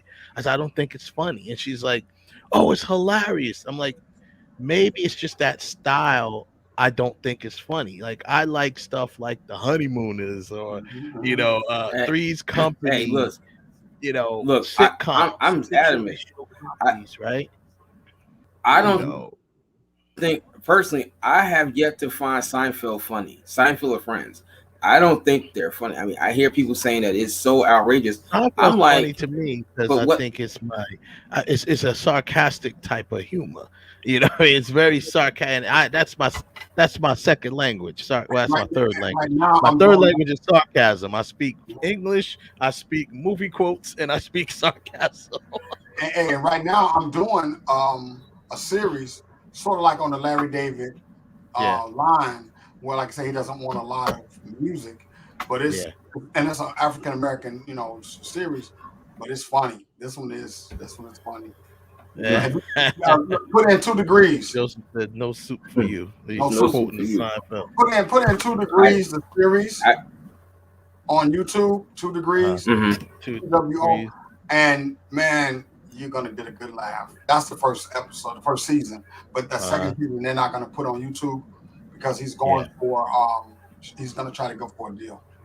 Yeah, we wrote a series called Kiki and Claude, and it's a comedy series, a situational comedy series, but in the very, very old school fashion, like literally studio audience style, 3-camera situational comedy series. That's how we wrote Kiki and Claude. It's like, for lack of a better phrase, they're like these 2 roommates. They're like the urban Laverne and Shirley, for lack of a better phrase, right? And people really, took to it when we did a couple of like test shoots and, kind of like proof of concept type of shoots and put them out there, and people loved them. We did, I used the laugh track and stuff like that because I just wanted it to have that old school feel. Now, let's say like Modern Family. I have laughed at Modern Family. I do think that's kind of funny, that show Modern Family, but it's still on that, like how they start doing that new style of not kind of like documentary style, where they break the fourth wall, they look at the camera a lot, stuff like that. And I just don't think that stuff's funny, but that's nothing neither here nor there. Right. Back to the score part of it. I like the George Lopez show. I thought that was funny. But that was it's in the same kind of style that. That was in the style that you're talking about, but I thought it was outrageous. But this whole thing, like you meant Modern Family. I've never really seen Modern Family, but I've seen bits and pieces of it. And I'm like, I just don't see what's so funny about it. I never got Seinfeld. I never got Friends. It's not gut splitting funny, but it's funny. But it's not side splitting. No, it's not side splitting. Rob, what's your favorite though genre to score? Action, but it's action. But I don't do a lot of action. So I take the tools I have, and if it's a chase scene or whatever, I can use some of my hybrid sounds and make them sound just as big, and people will take notice. The comedy I've done, I did an animation for Sony, and that was probably the hardest. I tell anybody getting into like composing, you better know somebody. You better know something about theory, because you have to become that little creature, that little frog, that little ant, grasshopper, whatever it is, and you got to be able to take those whimsical, quirky sounds and transform them into the ways of how they act. You know what I'm saying? That's when you've arrived as a composer, because you have to give them that life. And I did a score called The Swan Princess Christmas, which didn't do well with Sony, but I was able to become an assistant on that shout out to Vasal Benford who brought me Mhm. on. He was the main composer, but he brought me on. And hey, I thank him for that because it gave me a new meaning to scoring. Like that's some hard stuff. Animation is very hard. Yeah, I You can got your walk in the imagine. park. You got your walk in the park love making movies where they holding hands. That stuff is like eyes closed playing the piano. Yeah, that's nothing, That's right? all. Yeah, that's But nothing. like you said, something that's character driven, like an animated film, that is something. I'm glad you brought that up because now you have to create. So when you create this stuff, right? Like when I dealt with a gentleman who scored my project Playing Dirty, right? Mhm. And I gave him, gave him the stuff, whatever. And we did a cue sheet and all of that. I was not satisfied with what he did, to be Mm. honest, for the record. But I've heard that before. yeah, but okay. There's certain situations where this main character, Yoshi Lomax, I kind of wanted like a theme for her. You know what I mean? Like, it happens. Like that type of stuff happens. You got to give when it's a character driven story, whether it's animation or something else. You want to give them almost like that main character their own. Whether a main character or an impact character, they should get their own. And I had two characters in this project. I say project because it's not a film. It was a pilot. I had two characters in this pilot that I wanted to have their own theme. One was an antagonist character by the name of Sheldon Chisholm. He's a Haitian mafia boss. And then you had Yoshi Lomax, who's the main character. So what you just mentioned about animated, they have to do that all the time with animated. They got to have that little whatever it is that you have to now become. Well, even if you want to listen to all your Marvel stuff, that stuff has themes. Those scores are theme driven. And I'll use Brian Tyler again as an example. And Thor. Whenever you saw Thor, you heard dun dun dun dun dun dun dun dun dun. You always heard that because now whether he was coming to save somebody or he was fighting, you heard that thing, but it was also done interchangeably where he pulled out here and there parts and things like that. But he made you composer made you know, or that when you heard that, when you saw that character, you knew that was his theme. So you got Captain America, you got Thor, you got Hulk or whatever, and it's like, say you take 5 of the main characters, you stick a theme on them, you can interchange those throughout the film, and you be done. No, that's true. Wonder Woman. I love the Wonder Woman one. The new, obviously, the Wonder Woman. Yes. By Junkie XL. That was our thing. Junkie did his thing. You know what I'm saying? Exactly. That's that little thing that sticks out. It just sticks out. That is fire. Something else that sticks out even now. Doom has a really cool score, and that's Hans Zimmer. That's another person. That's Hans. Yeah. And Hans is a beast. He was a dope dude. And I follow his cellist, which is her name is Tina Guo, Guo, online. And she's funny, she's animated, and she communicates with her fans. You know what I'm saying?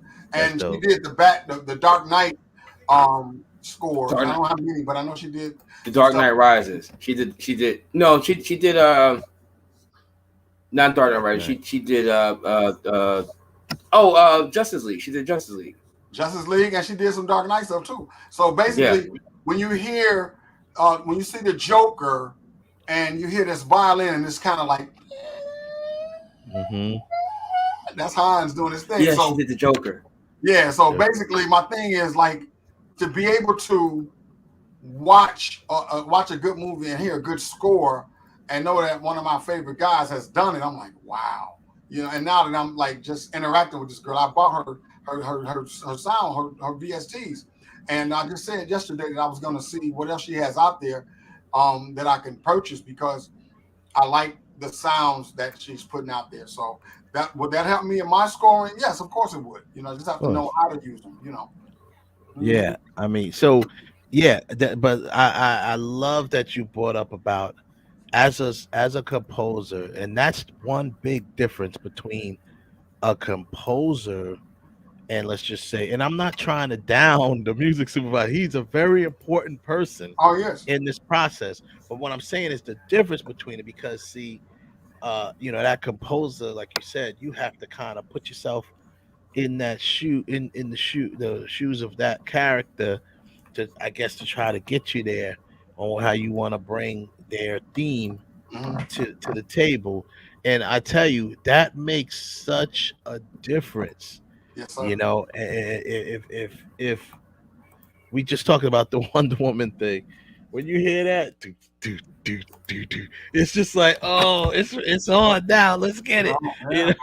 So I mean, and just not just that, even with I noticed that in the Avengers series, even though that Avengers score, the dun, dun, dun, dun, dun, Oh yeah, that's big, that's big. They play that all throughout the series, but they tend to play it a lot. They played it a lot during the Avenger movies. When Captain America came on screen. That's Alan 7th Street. Yeah. And he's good for those, he did the last Avenger as well. So I've kept up with a lot of those composers, man, because I want to be just like them. It takes a lot. It takes a lot of practice. It takes a lot of guts. It takes a lot of discipline.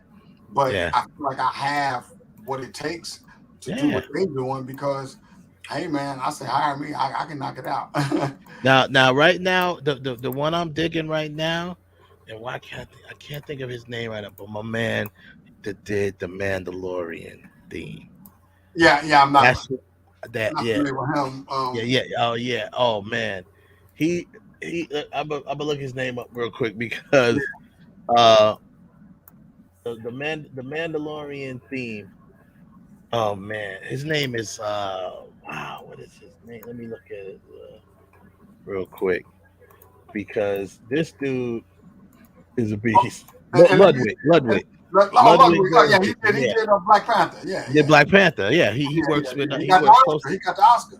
Yeah. Oh yeah, he got the Oscar for Black Panther. Yeah. But here's the thing. I love him. Behind every successful director, there's a great composer. Yes. Yes. You go back. He's worked with Ryan Coogler. A couple times. Yeah. I think on Fruitvale too. I think he scored. Yeah, he did. That was one of his first ones I checked out. But he was doing a lot of rap stuff too. So yeah, I give him his props, but that should have been me. And I read on how they went over to Africa and got these sounds and got these different African instruments and stuff like that. But man, I'm thinking, man, I'm listening to the score. He did a good job. He did a great job. But I could have matched him. I could have done that. We're given the budget. Yeah. We're given the right type of budget, the right personnel, and some guidance. Man, come on. I hit it out the park just like they doing. But think about I see you got top best horror. I'm not really going in there, but talking about directors. Alfred Hitchcock was super great, but he hired this guy named Bernard Herrmann to do a lot of his stuff. And if you listen to Psycho, which is one of my favorite all-time that is one horror flicks. Yeah, it's in my top 5. You hear that screeching. That's the violins. Violins.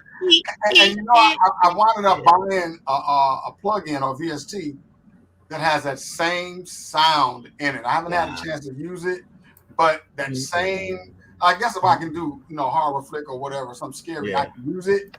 But I actually have that. I'm like, that's the same sound, and I'm freaking out because they, multiple samples and then put it back into the machine for you to purchase. But, and I got a chance to meet the guy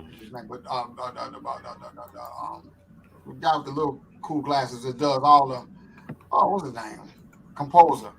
But anyway, they did the new Alfred Hitchcock, and they did a thing on Alfred Hitchcock. But what it was, I asked them, I said, well, are you going to use that screeching, violin stabs? Yeah. Yes, you got to see the movie.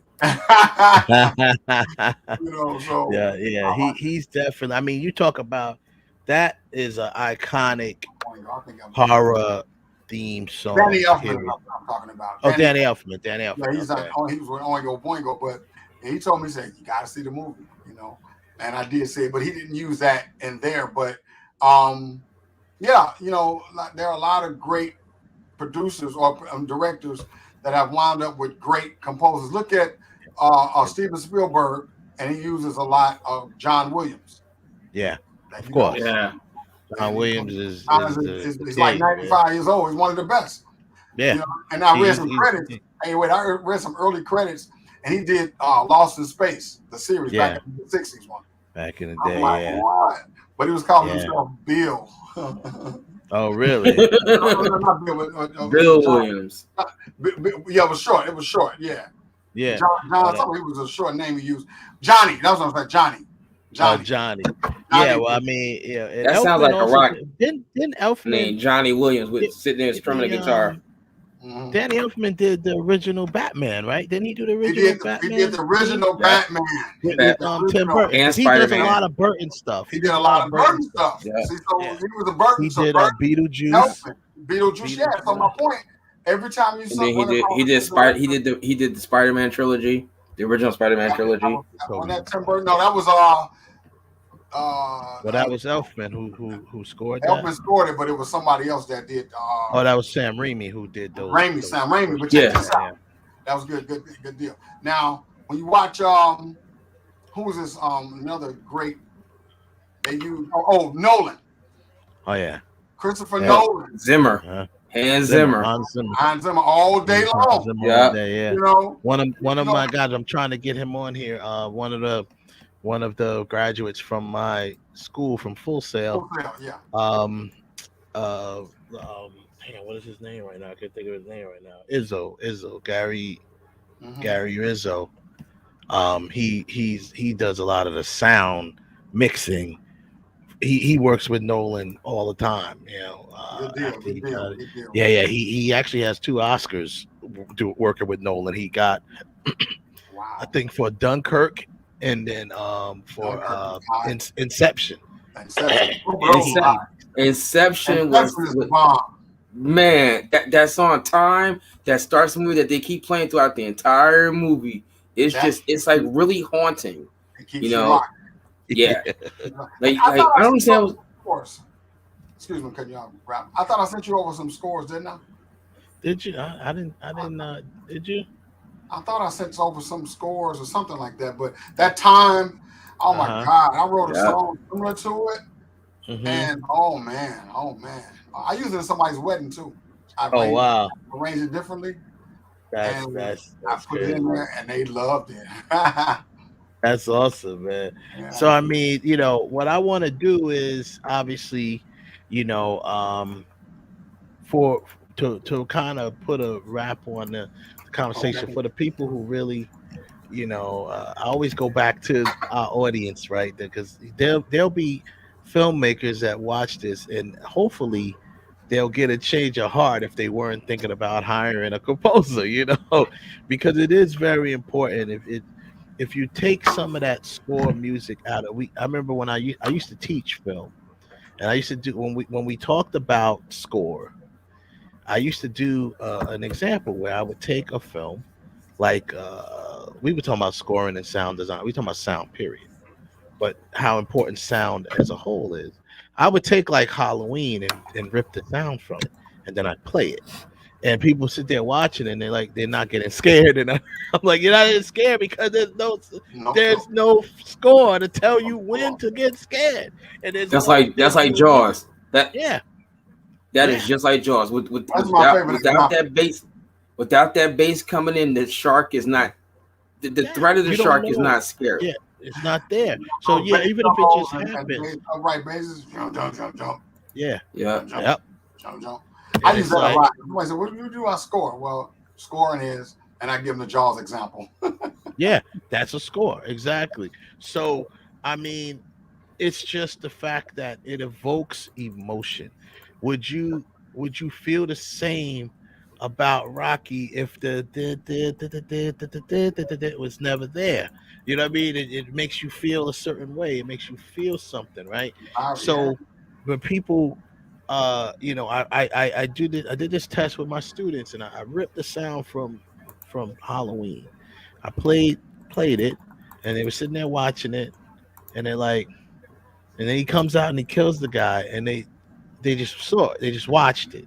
Like no one jumped, no one and I'm like, he literally just killed a man in front of your face on screen. You did not jump, you did not flinch, you did not You do ain't that. I said, flinch. why? Because there's no music to tell you when to do it. I said that is the importance of score and sound. Whether it's a jump scare, ring, a little thing that they throw out there. The composer of Friday the 13th did that crap all the time.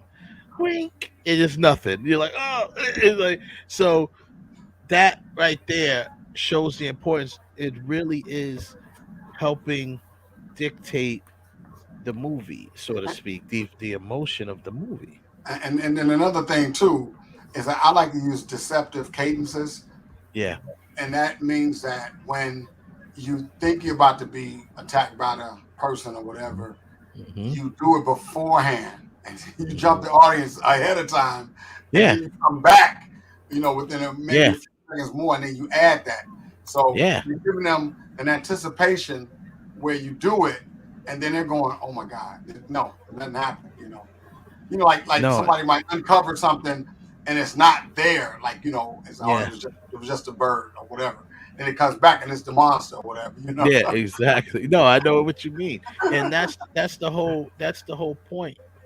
That's the whole point is what I'm trying to say with the importance of this of this whole topic. The importance of a good score or any score, but I say a good score because I was a victim. I learned the hard way. I mean, I got a person who was a composer. I just wasn't happy with what he composed. I hit it all the time. All the time. I just got hired out of Toronto to do a big gig, and they sent me. He let me hear the music, and he said, "This is." Oh, okay. He said he let me hear. He said, "This is what the guy did." Yeah. But I don't really want this. And he trying to speak cinematic, but couldn't say it. Yeah. I said, "Oh, say less. I got it." Say less, exactly. And when I did it and I sent it back to him, he was like, "Oh no." He said, "You are a guy." Well, I mean that's definitely now. I don't know. I don't want to put you on blast or that, but if you want to, if you want to like put your, your shout out your social media or something where people can follow you and find you, because the community, the independent film community, I'm here no matter what to always encourage them. We had our show about stunts. A lot of times independent filmmakers, they get scared before they even attempt to go, maybe they can't afford you, but you know what? Maybe they can, but they're just afraid to even. No. That's so. I get that a lot of times. Well, we want to call you, but you're intimidating. You've done this and you've been around the world and you score films. I'm like, so, and let's work. I found out when I was doing a film called Disciple, and we had mostly new actors in it, and then we had Terrell Hicks in it because the actual executive producer went to high school with her. But then we ended up getting Persia White from Girlfriends, in the show, and I that was proof right there that don't be afraid to, because I was like, we're not gonna get Persia White. She's making like $60,000 an episode on what you call it. We're not getting her. We ain't got that kind of money. And we got her for, you wouldn't even believe. Oh, I already know the price range. I already know. I've been there. You won't even believe I work with the little bit of money we paid for her because she wanted to do a film. She wanted to do film. So sometimes, it may be, hey, I'm just saying, I'm not speaking for you, but I'm just saying it might be that action film that you really want to score. So you might work with it. So people, don't be afraid to do the right thing. And, of course, everything requires certain things. You need to have a budget for everything. You know, I always tell people I get the biggest. I know you get these questions too. The biggest question I always get is, "Yo, Wes, how much for a movie?" Jesus Christ, dude. How much you charge for? I said, How much you? I can't How tell much? you how much. Or you know this? How much you gonna charge me for a movie? And I'm just like, Lord have mercy. I can't But tell you. I can't tell you how much I'm gonna charge because a lot of times they try to bait you. And it happened to me once, maybe twice. This girl baited me, man. She was like, "Well, the film," and I go by minutes. Yeah. Well, how long is your film? Well, what you gonna charge me to do a 45, 50-minute film? I said, okay, I can do this. Right. That. No, she said 35. That's what she said. Mm-hmm. I'm like, this almost like 35. I'm steady scoring, you know. It turned out to be like 50. And she got me. And I was burnt. I was burnt. Yeah, that's just bad. She did it, and she knew what she was doing. So now when people always ask me, well, what do you charge for a film? I said, I can't tell you how much I charge unless I know the length of the film. You know, and then so how long do you think it's gonna take you? Well, it may take me 3 months to do a feature. You know, it may take me a short may take me a week, 2 weeks. It all depends. You know, so people have a tendency they know that part of the game, they'll get you. So if I only gotten twice, 2 or 3, maybe twice, but it doesn't happen often. But have to be careful when they talk about minutes. Well, my film was 150 or my film was 90 minutes. Okay, well. Then we need to see, because you ain't got to score all of it. We just need, okay, well, I still have to charge you accordingly, you know? Right. No, that makes sense. Because like, okay, well, it's 90 minutes, but I don't need score throughout the whole 90 minutes. But you still have to watch it. You still have to sit down and watch that 90 minutes over and over again, you know, or go through it to figure out where you got to put what. And I mean, I guess it helps if some people see myself. I'm a musician myself, so I kind of know what I want. And I can kind of talk to another musician, but you know, I don't always know that either, though, because I'm so far removed from it. You know, I haven't, you know, and I'm a drummer, you know, but I mean, I play keys too, but I'm a drummer. So I'm just like, you know, I haven't. Let me say this really quick too. We're cutting you off, Wes. But I've heard a lot of independent films, and they have what you call stock music. Stock music, yeah. Yeah, and then what happens is what they got from like Motion Array or something. Your film sucks, but you got this score you bought for $29.95 off the web, and it's spectacular. Man, you thinking this is the best thing? Who scored? Wow. So now what I do is I listen and I go, nah, ain't nobody did that. That's something they bought. Now I can tell right away. So I'll go back and say, oh, who scored your film? Oh, I did, whatever it is. But I did. Technically, you did because you bought it.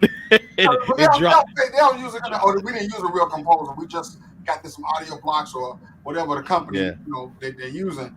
But I can call it. I can call that BS right away. I know it. I know right where they're going, and because I'm listening, I'm like, no, these some white boys doing this. Ain't nobody black doing it like this. Not a hood flick. A hood flick. Yeah, a hood flick, and they got some epic ass music. I saw that. I had in one of my classes, one of my classmates, I was doing like peer feedback, and that's the first thing I called out on him because he had this trailer that he did and he filmed it. And but the music he picked was just completely off as far as I was concerned. You know, it was like this epic freaking adventure music, and you know everything he shot was more on the dramatic side of things. Like it was not that, you know. And I'm just like, I was like, dude, the first thing you really should do is, you know, you should replace that music. Like think about changing the music because you know, music is like anything else. It's like any other part of the movie. You have to write the movie, you have to act in the movie, and the music is part of it. It tells you where to go next. It's part of the narration. Oh, yeah, it drives of the movie. I'm known as a six man because I feel like you got all these cast of characters. I come in off the bench, I'm gonna give you 30, 40 points. Mm-hmm. The game up. Yeah, you gonna run the score up at that point. Yeah, because that's what. But people, I just wanted. I'm glad to have you on. I'm glad you had the opportunity to come on because people need to hear the fact that it's important to do this. And like I said before, shout out your social media somebody where people can follow you and somebody from the film community might see this and say, "Yo, let me check him out and see what his rates are." Or whatever. The simplest way is I tell people all the time is Rob Diggy. Yeah. Well, if you Google me under Rob Diggy, it all comes up. It all comes up. Instagram is Rob Diggy, but it's composer, the number 4, films with a Z. That's on Instagram, but it's still Rob Diggy.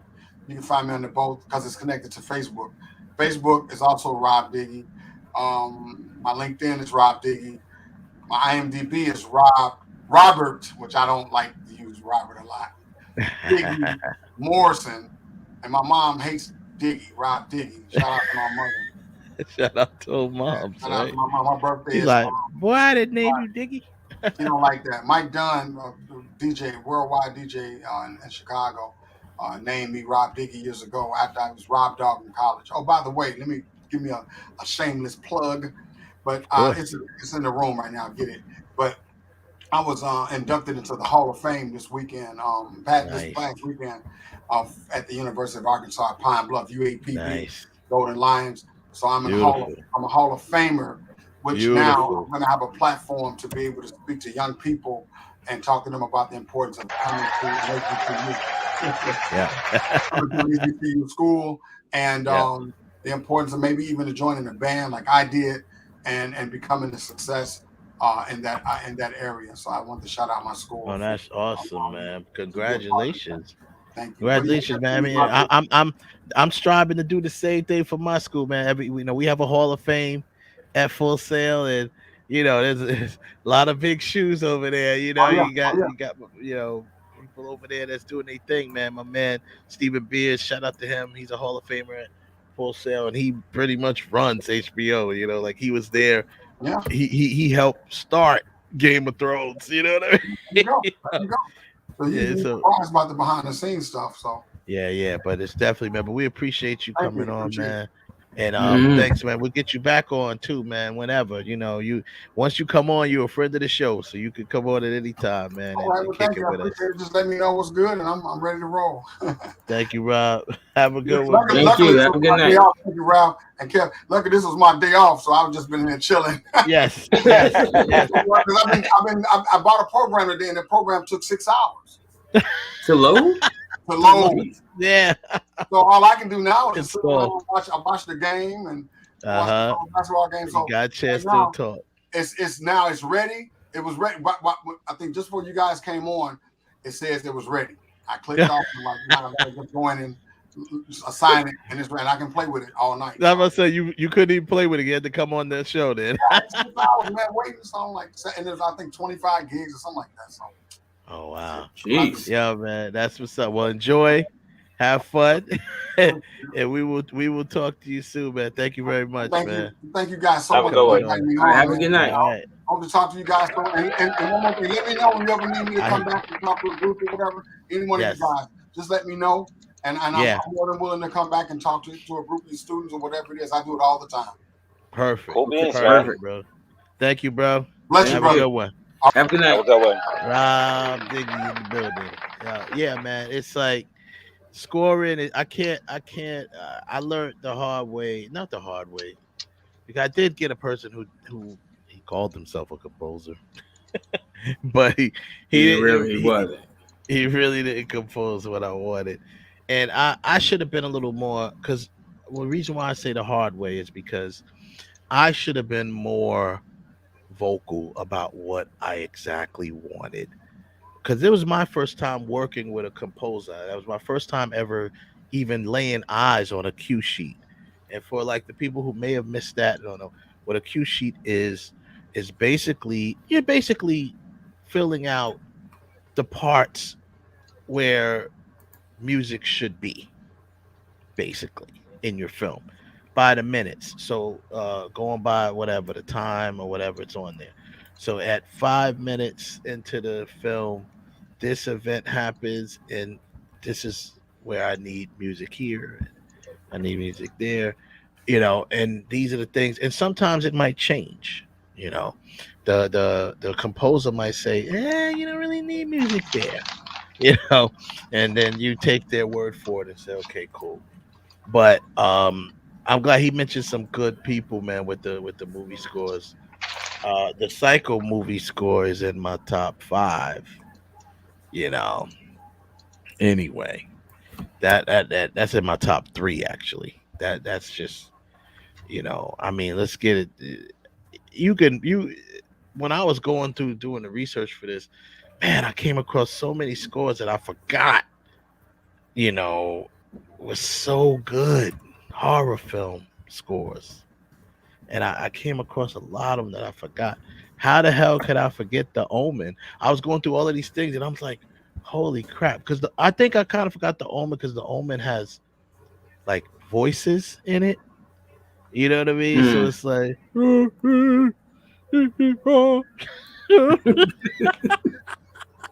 that's just scary as hell, man. But I think There's that's nothing why funny about my music. Wow. I was like, yo, let me tell you something. That's some crazy ish.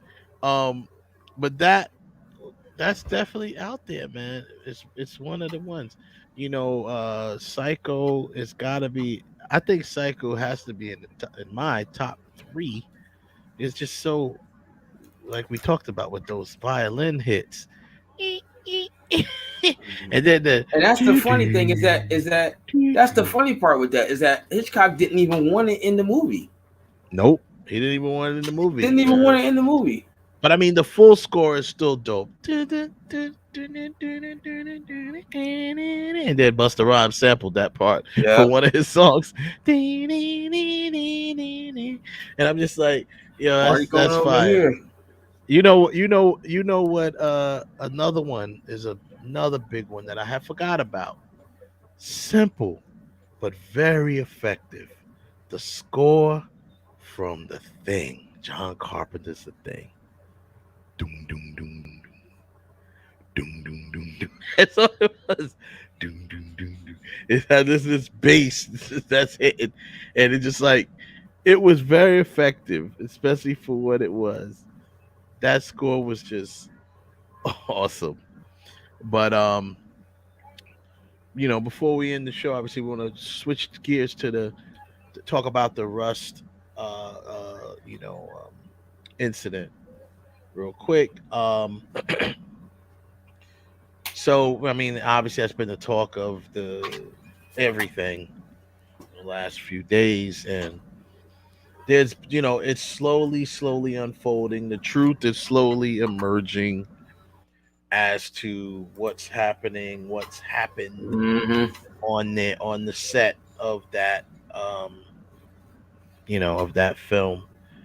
The latest thing that we saw that I read was about not Alec Baldwin himself, but on that film, a lot of the crew, and I had got some shout out to some of the cats that I talked to, that gave me some information on it and stuff, that's got some insight on it. And a lot of the crew members, as we know, walked out on the film because of safety concerns. They were, praying. Some of the people that I spoke to was just praying that she would have walked as well, and just took her camera crew and left. But it was the latest news that came out was, it's not even the latest now, there's news coming out every few hours. But they did talk about how the prop gun was used offset for target practice. So it's I guess they brought that up because it's very possible that something could have, got switched up or someone left something in the gun. And let me just make it clear to people, for everyone who may or may not know. Okay, like I said at the top of the show, a prop weapon is just a term that's used when it's used in a film. Do not get it twisted. A prop weapon doesn't necessarily mean it's fake. It's just a prop. It's being used as a prop. It could be real. A lot of the times they will have real, even if it's a replica, they're going to make it as real as possible. If it's a replica knife, it still may be sharp because they want to make it as, it can't look like some toy-ish, especially for close-up shots. But what people should understand is a blank in a gun, it is still dangerous if you're very close to it. It could still hurt you and or kill you, depending on what it was. There was an incident back in the 80s, I think. What was that dude's name? Not Brandon Lee. I'm not talking about Brandon Lee. We know about him. It's Eric. Eric something. I remember the show. Yeah. It was a show where he had put the gun to his head. It was this guy was horsing around with the blanks and put the blanks in the gun, spent it like Russian roulette type of deal, and was best to put the gun to his head. He actually ended up dying, not from the impact. The impact of it did not penetrate his skull, but it fractured some skull that ended up going into like his brain and all this, and he ended up dying like 6 days later from his injuries. What people don't understand is that a blank round is exactly that. It just doesn't have. It has the charge, it has the charge, and it has the gunpowder. Projectile. And it just doesn't have the projectile. That's it. And they still have to put something there to hold the gunpowder in. So it might be paper, it might be plastic, it might be something else. It isn't the bullet, the projectile, because that's what usually packs it and holds the gunpowder in place. But sometimes they just cap them and fold the casing over. Yeah. So regardless, it's still dangerous because that's still a projectile. That's still So it may not be like a bullet at 1,000,000 miles an hour ripping through you, but it's still dangerous. It's still a bullet ripping. It's still something. So at a certain range, that's still even just the muzzle flare alone. Let's perfect example. That movie that they did, it was the Breaking Bad movie thing that they did. There's a scene in there where the guy where Jesse fires the gun through his coat. His coat caught on fire. His pocket caught on fire. Because that's realistic. They did that. I don't know if that really happened on set and they just kept it, or did they do it? That's probably what happened. That's probably what happened. Because dude was like, when the guy was away, he was like, "Dude, you're on fire," and he just kind of like patted it out. But if that's what really happened, they really worked that scene in very dope. But that's what would or could happen, because you still get the flare. You still get all of that stuff. You get that's why I keep hearing people saying, "Why are they using real guns?" Well, that's why, because you get all of it's the cinematic effect. You get everything that you get with firing a real gun with using this stuff. On top of all of that, although the technology is there and has come a long way, unfortunately, digital muzzle flare is just that digital muzzle flare, and on a Western, I can understand why they would go more practical than going with because you're only going to use really digital muzzle flare if you're using like a M16 or you're in some kind of. It needs to be a fast-paced sequence, because I have countless movies where they've used that in fast-paced sequence, and all you got to do is hit pause, and you'll see the shit is not even lined up correctly. You'll be like, "Oh my god!" But it doesn't matter as much if it's like blah blah blah blah blah, they shooting at each other like that, because it's fast-paced. And but if you people like myself and people like you, Kev, and you, we know this shit like that. Well, not only that, but also in a Western. But also in the Western, because of the distance from the actual, depending on what kind of shot it is, yeah, from the, if it's a shootout scene and they're 10 paces apart, depending on what kind of angle they're using or what kind of lens they're using, they're not going to use it. They're just going to use. It's really just going to be really the sound effect of the gun actually going off. Yeah, and then in post, they beef it up a little bit. Mm-hmm. But and I mean, so all of this stuff. So, what's the biggest question that's going around the internet right now? It's if there's anyone who is to blame, if there's anyone to blame, and the reason why that's why I brought up this stuff, because there's a collective supposedly there's a collective amount of people, if it's done right, that are make these decisions on certain things. Now, you had crew members on this film already complaining about crappy living experience and crappy food and blah, blah, they complain about the typical stuff that people complain about, right? Because it was a low budget film, so they were definitely cutting corners. But there are two places that you should never, there's more than two, but two really I say three, that you should never cut corners. One being obviously armorer, someone who is in charge of the firearms. You should never cut corners when it comes to visual effects. If you're doing practical visual effects, you can't cut corners on that, because these are the things where people, and of course stunts, because this is where people can die if you try to cut corners and then you end up bringing in someone who's less experienced, or just doesn't have that whatever aura to take care of the experience, or you got less better made or less quality equipment for that, right? Because you're trying to cut corners. But you can't do that when it comes to stuff like that. We had Jamie on when we did the we had Jamie Nolan him on when we did the stunt show. He talked about rigging Beyonce up in a harness and flying her and her daughter in the air. I mean, now if they were going to cut corners on that, can you imagine the load of crap that Jamie or anyone else would have had to go through if that equipment was not up to par to hold Beyonce and her daughter? You know what I'm saying? The Beehive would have got him.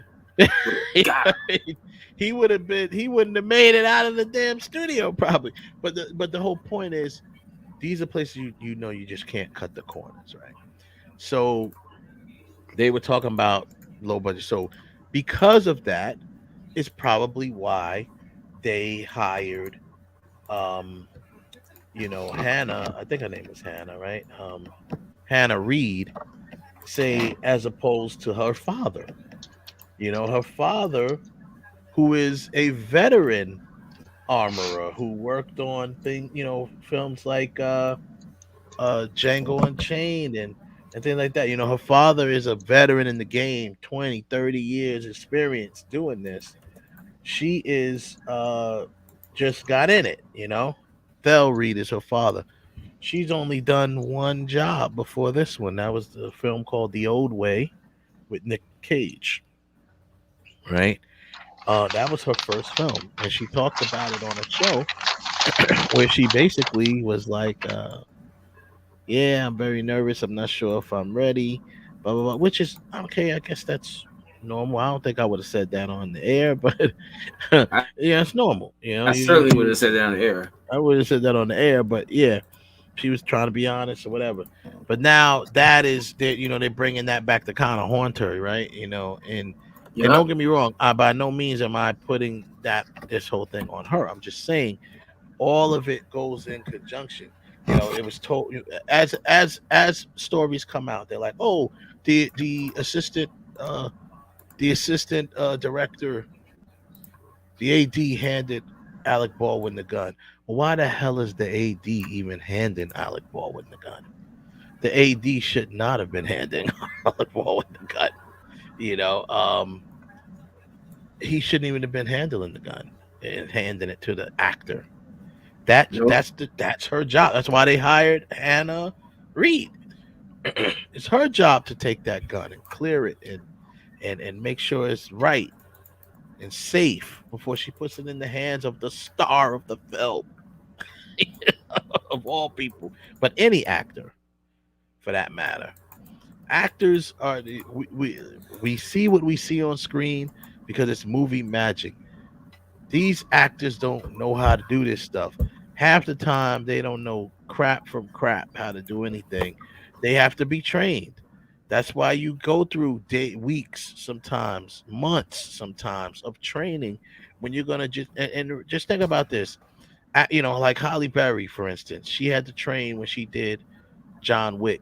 She was training on a real shooting range and she was shooting automatic weapons and stuff like that. So I'm sure they used real gun props when they shot John Wick, right? I'm saying John Wick. So and when they did that, they had to train, and they trained for months for it. Months. I was just shout out to La Rivers. She was talking about a project she was on. This scene didn't take more than like 2-3 minutes. It had involved a gun. She said they trained for days for this one scene. She said she at the time took it for granted and thought that, oh my God, this is too much. But now she realizes, she thanks God. She's thankful that they did do this on her set for this one little scene that took maybe a couple of minutes to shoot. They had to train for days to make sure no one got. But that's just how it works out. That's just how it works out. So it's just there is no one. It's obviously there's no one to blame at the moment. But the fact of the matter is, you bring on an armorer. Their job is to make sure everything, the guns are safe. Whoever is the prop master, they're the person, who's handling the props.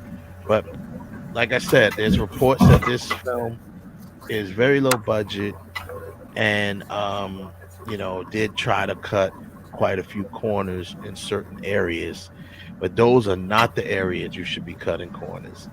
And cutting corners, well, like I said, okay, we can't hire, Thel Reed, who's this 30-year veteran. Let's hire his daughter. She's into it. She must be good because she's his daughter. That doesn't mean anything. And like I said, that doesn't mean that it's her fault. I'm just saying the point is there's things that should have been put in place to keep it, safe. A safe environment on a set is more important than anything, period. So, once again, it is just it's heartbreaking, that this had to happen the way it went down, because it definitely could have been avoided, and I don't know. Really, that's really all I have to speak about it on that aspect. Helena Hutchins is no longer with us, and it's a shame that it had to go down like that. When really all you have to do is follow the safety protocols.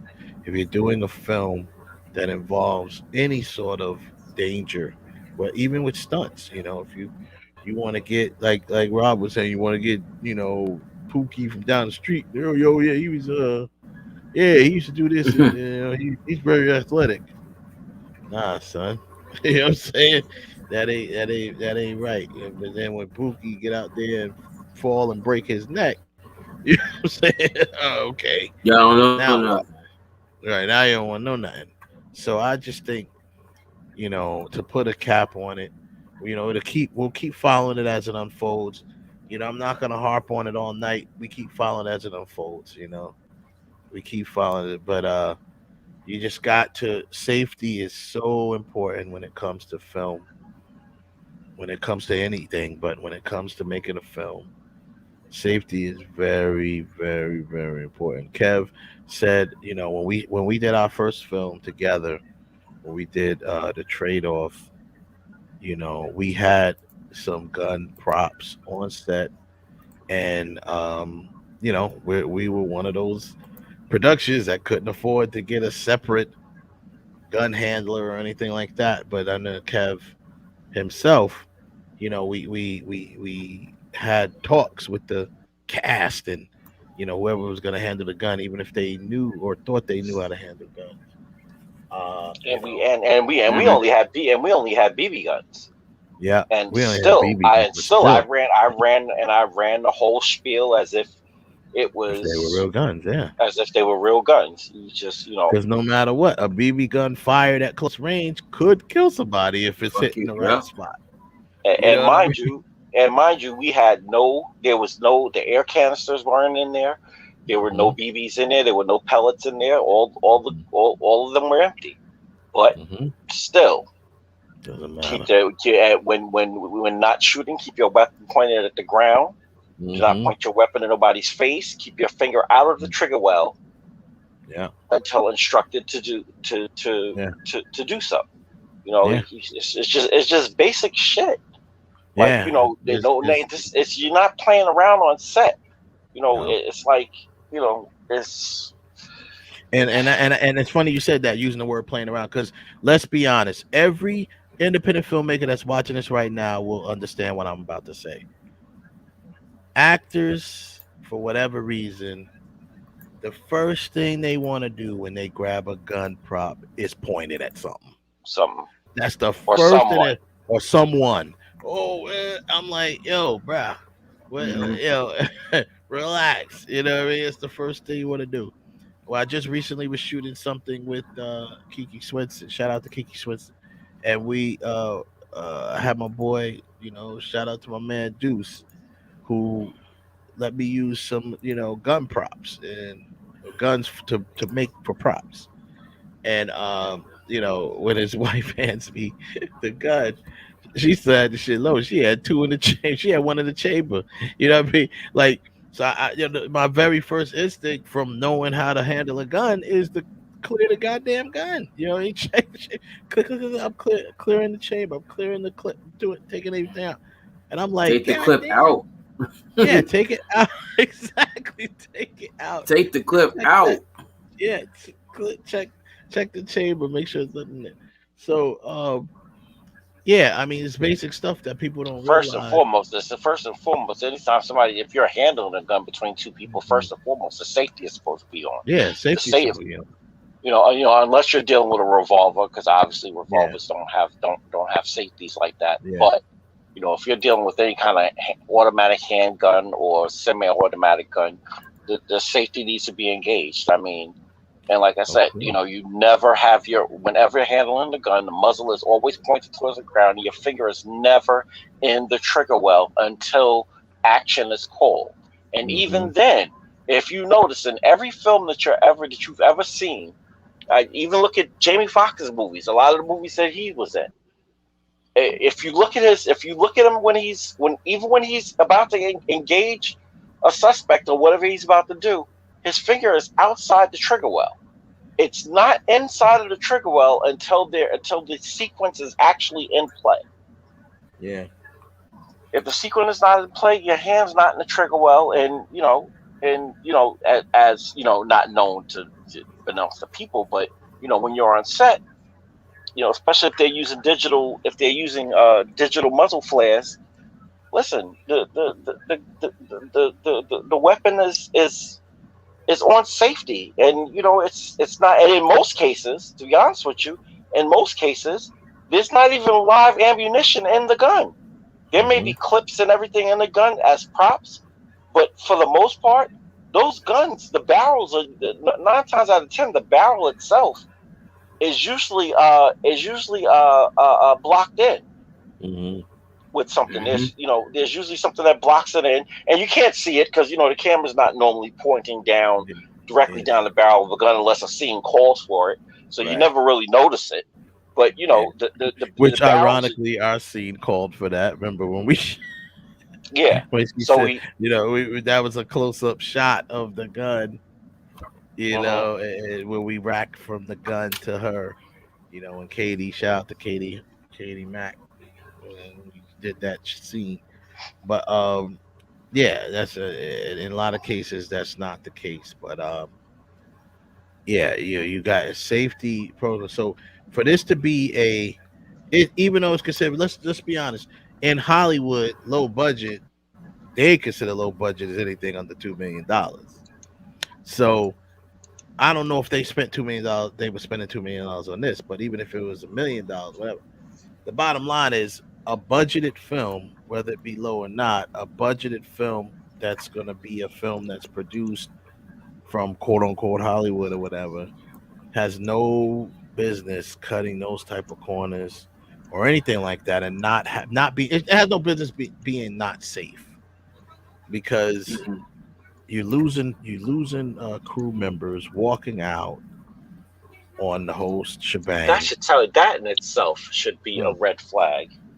That should have been a red flag, including, and listen, not to put blame on the DP for her losing her life and the director for getting shot, but that should have been a sign in itself to be like, you know what, maybe we ought to stop and take a beat.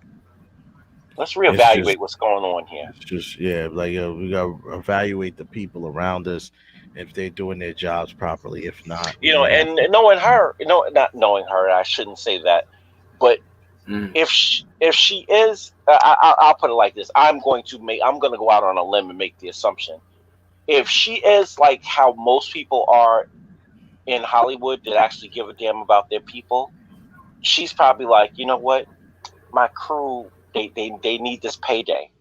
I can't, she, unfortunately, hopefully that's not the case, but unfortunately she probably looked at it as to where, you know what, maybe we could take a chance. I don't want my crew to lose a payday. Those who are involved with camera rigging. You're a department head when you're a director of photography. You're automatically a department head, so you are kind of responsible for the people that are in your camera crew. So it's very, very possible that she didn't want to take food out of these people's mouths, and or herself for that matter. Possible of why, which is unfortunate, because that means she didn't get paid. That also means that she probably didn't get paid all of her money up front. No, she definitely didn't get paid all her money up front. Because if she had, let me tell you something, if she had the full bag, I guarantee you, they would have been that thing would have been put on pause. Well, the people that walked off, a lot of times, depending on how it works out, the crew, a lot of the crew members don't get all of their money up front, so they walked out because they just knew this is what. Because it was reports of the gun misfiring another time earlier. I'd have been like, yo, that's it, man. Y'all ain't gonna have me out here going, But it could have, should have, would have. Everybody said, yeah, could, should have, would have. But the bottom line is this is going to open a lot of eyes on safety and being completely safe with what you're doing. Hiring people that know what they're doing. That's number one, because you can't expect actors to know what they're doing. But you know what? Let's keep it a buck. It's 2021. We all understand the risk of what we're dealing with and what you're dealing with. Specifically, and again, not to point any blame on Alec Baldwin, but you're the producer on set. This is your film. Even though you're acting in the film, you're also a producer of it. Mm-hmm. The warning signs were there. you should have, there at some point, it's not like this is the 60s and the 70s where, or even the 20s or the 30s where, the Hollywood is still coming together and the industry is still coming together. It's 2021. There is no reason whatsoever why any corner should have been cut. Period. Totally negligent. Period. No ifs, ands, but across the board, everybody, including unfortunately, including the DP herself, because if that shot was involved with her shooting at whatever angle that it was, and that camera was pointed, that firearm was pointing at her, that should even have been a reaction on her part to be like, you know what? Let's take a beat here, guys. Let's figure out how we're going to reshoot this and make this safe. Above all of that, I can see where you're going with that, but at the same time, that I ain't her. I was going to take it. I was going to take it. She was hired for. It's even though it's not what she was hired for, you still have to. You're still on a live set. You still have to think. You still have to understand it. Even though this was somebody else's job, And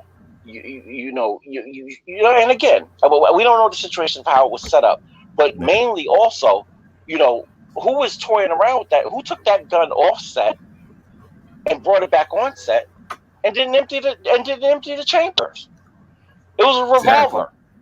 Exactly. It was a revolver. So I mean, if most people who handle guns know you're loading a revolver one of two ways: one bullet at a time, or you're using a speed loader. If you're using a speed loader, you're opening that bad. You're opening up the chamber. You're emptying it out. Load your speed loader in. You're clicking it back closed, and you're going back to do what you got to do. Yeah. Nobody decided to think like, you know what? Before you even started shooting, whoever laid that set out should have been going through each one of those firearms to make sure they were cleared with fresh blanks. Right. I used an analogy the other day with Wes when I was in ministry, and if anybody who's ever done any kind of live recording, specifically any kind of live speaker recording where you have to deal with lavaliers, those are those little tiny mics that you see on people on sets like Oprah and shows like that. Sometimes they might even have a separate boom above head, also to pick up any any audio. But for the most part, people who have lavaliers on, they have two mics on them. If one dies, the other one is live and backs up, so there's a redundancy. Also, just in case a battery decides to die on them, there's a redundancy. Why wasn't this? Why didn't this happen on set with it's the same principle, okay, these guns are back and they're loaded. Wait a minute, why are these guns loaded? We just started. This is a brand new shoot, brand new day. Why are these guns still loaded with ammo?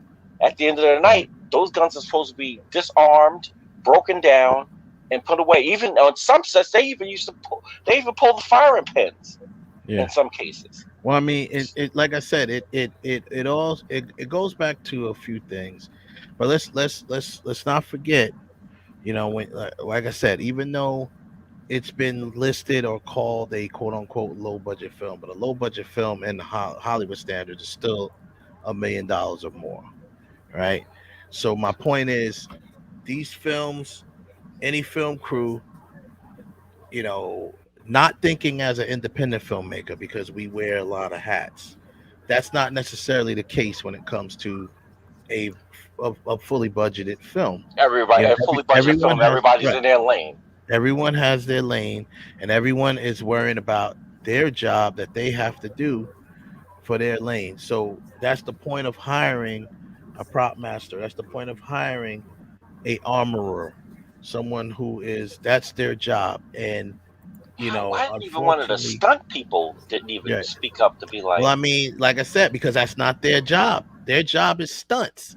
If it has something to do with a stunt, I'm sure the stunt coordinator probably would have spoke up. And let's let's be honest here. Let's not jump the gun because we don't know who spoke up Right. and who didn't speak up. Right. That right. doesn't Right. mean that the production would have stopped just because someone spoke up. That's why Spoke people up. walked off. You know Right. what I mean? Right. That's true. So we don't know who spoke up and who didn't speak up.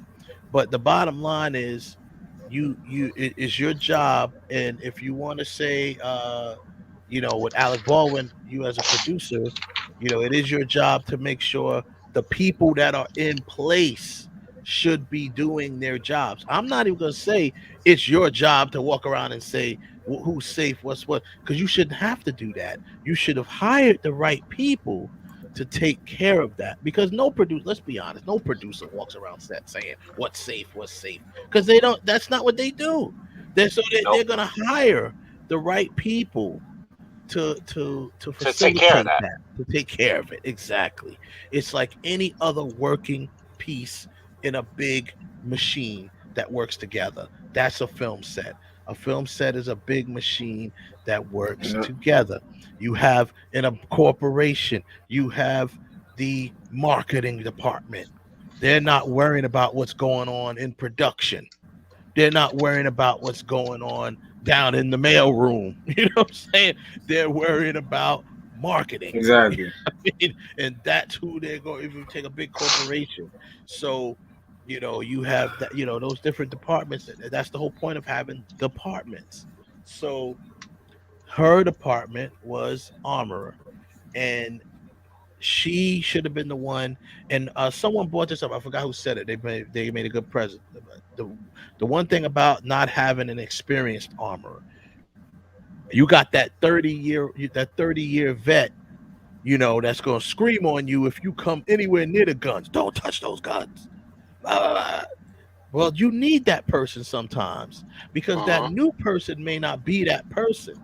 The new person may let you horse around with the guns. I'm not saying that she did this. I'm just saying they may not carry that weight as the 30-year veteran, the old grumpy old man that everyone calls the grumpy old man or woman. That's like, don't touch that, stay away from it. Well, guess what? They do it for a reason, and they've been successful doing it for 30 years for a reason. Those are the people you should be hiring in these positions. There's nothing wrong with giving a chance to a new person, but she could have been like an assistant or something like that. Because a lot of times they especially this was her first. Especially this was the first time going out there on her own. Then, it would have been a good idea to have. Yeah, second time doing it on her own. The first time was the movie with Nicolas Cage, and this is the second time of her as the lead armorer. Like I said, just because her father is a vet and he doesn't mean she's gonna be good at what she do. How'd that work out for Michael Jordan's kids? everybody expect Michael Jordan's sons playing basketball. They ain't Michael Jordan, that's for sure. So doesn't mean because she even if she grew up around it, does not matter. You have to, her being new could have been part of it. Like you said, Kev, who, I don't think anyone would have authorized them to take that same gun and shoot someone. Maybe they did, but maybe they didn't. Maybe people just did it on their own. But the bottom line is, once again, I explained how blanks are made, or how they are. Blanks at the bottom of the bullet look like any other bullet. It looks like the same thing. Listen, a blank is a bullet. Let's not get it. It's a bullet. Yeah. A blank is a bullet without the projectile, without the projectile on the top. So if you're loading a revolver, you load it head first, and all you see is the boom, boom, boom. So it's like you can literally open that up and see the back of the bullets and be like, oh, okay, yeah, they're all in there, and think that it's the blanks in there, and it could be an actual one in there. and that's why I said, where was the individual that should have walked on set before shooting even began, when they were prepping everything for the scene to start? Yeah. The first thing that should have been said is, wait a minute, why are there rounds, live or whatever, Why are these firearms loaded? Yeah. It shouldn't have been allowed to be this offset. That's what I'm saying there. It should have been. And yeah, someone's supposed to come and check all that stuff first. You're supposed to spend time. And like I said, I don't want to assume. We'll wait as the news comes out. But this all breathes to me. It smells of some rush stuff going on. Because, like I said, the fact that the assistant director handed Alec Baldwin the gun, that is that to me right there threw me off when I read that. Why is the AD handing Alec Baldwin this gun? The AD should not be handing nobody a gun. No, the AD was handing him the gun because the other people walked off set. That's why. Right. Yeah, but right, they right because they walked off set. But I'm just saying, the fact that that had to even happen shows you right there where the negligence is. But it's just at the end of the day, man, this young lady lost her life, doing what she was hired to do. And this is just really this is gonna impact this industry. They gotta really crack down on this stuff, man. But like I said, the cutting corners when it comes to production, especially in places that you shouldn't cut corners. There's certain places that you can, I guess, but there's a certain places that you shouldn't even try. And one round, two people. That's all it takes. Ooh, for those of you who don't understand, one round, depending on how close it is, and he must have been pretty close. In order for that round, because that round was a clean exit through the director and popped the DP, or however it happened. Yeah. It must have been a clean exit through the DP and it didn't hit the director. Yeah. For him to live because the velocity of the round probably got slowed down after it exited her, so he probably got hit with a superficial wound. But that goes to that alone should tell you something. One bullet took out two people. Killed one and put the other one in the hospital. It's just a shame. And like I said, there are instances where actual blanks have killed. Yeah. If you're close enough. I mentioned that person. I can't think of the dude's name, but I mentioned it. I remember it very vividly where that happened. The guy was playing around with the blanks, and they were actual blanks in the gun, did not have the projectiles at top. He played the Russian roulette, put the gun to his head, the gun fired off, and the impact of that hitting his head fragmented bones to his brain, and he died 6 days later. And he didn't, obviously, if it was a real projectile in there on the top of the bullet, he would have blew his brains out. But, this happened, and it's the same outcome. Here's the thing. What Wes is saying is that what happened to that dude is no projectile. It was just that is still an explosion that is happening. And it's a controlled explosion because it's controlled inside the barrel of a gun. So all of that pressure has one way to go, out the front of the gun. That's it. So you have to be safe when it comes to any sort of gunplay, especially if you're going to be firing these guns and they're whether they're blanks or not. We'll see what happens, man. As a result of that, it doesn't matter, man. It's just safety is key. Safety is fucking key, man. You pointed it out. The guns we were using were pellet guns. Yeah, they looked real, but they looked like real guns that shot bullets, but they were BB guns. Doesn't matter. You have to treat everything the same way. It's just boy, oh boy, I tell you, man, it's frustrating. The crazy part about it is, the whole crazy part about it is, not only with what we're discussing, but the overall discussion of this topic. How many times can you repeat yourself and say the same thing? And it's like, and you still don't understand. You still can't understand. You still can't make it clear in your mind why this happened. This is something that was totally avoidable. So yeah. avoidable. So avoidable. So Yeah. avoidable. It's so it's frustrating, and I hope they they get the I really hope they get to the bottom of. Eventually, they're gonna, if they haven't even traced it back yet, they're gonna trace back to who was playing with that gun offset. That's gonna happen. And once that comes out, if they may have already found out who it is, they just didn't want to release it because they know that automatically that person becomes public enemy number one if they release that information, because people are gonna be like, oh, so the bottom line is, man, it's a loss of life. At the end of the day, so unfortunate. Leaving her kid, I think she had like an 8-year-old and her husband. It's devastating to everybody. So rest in peace, Helena Hutchins. And it's just it's terrible. It's terrible.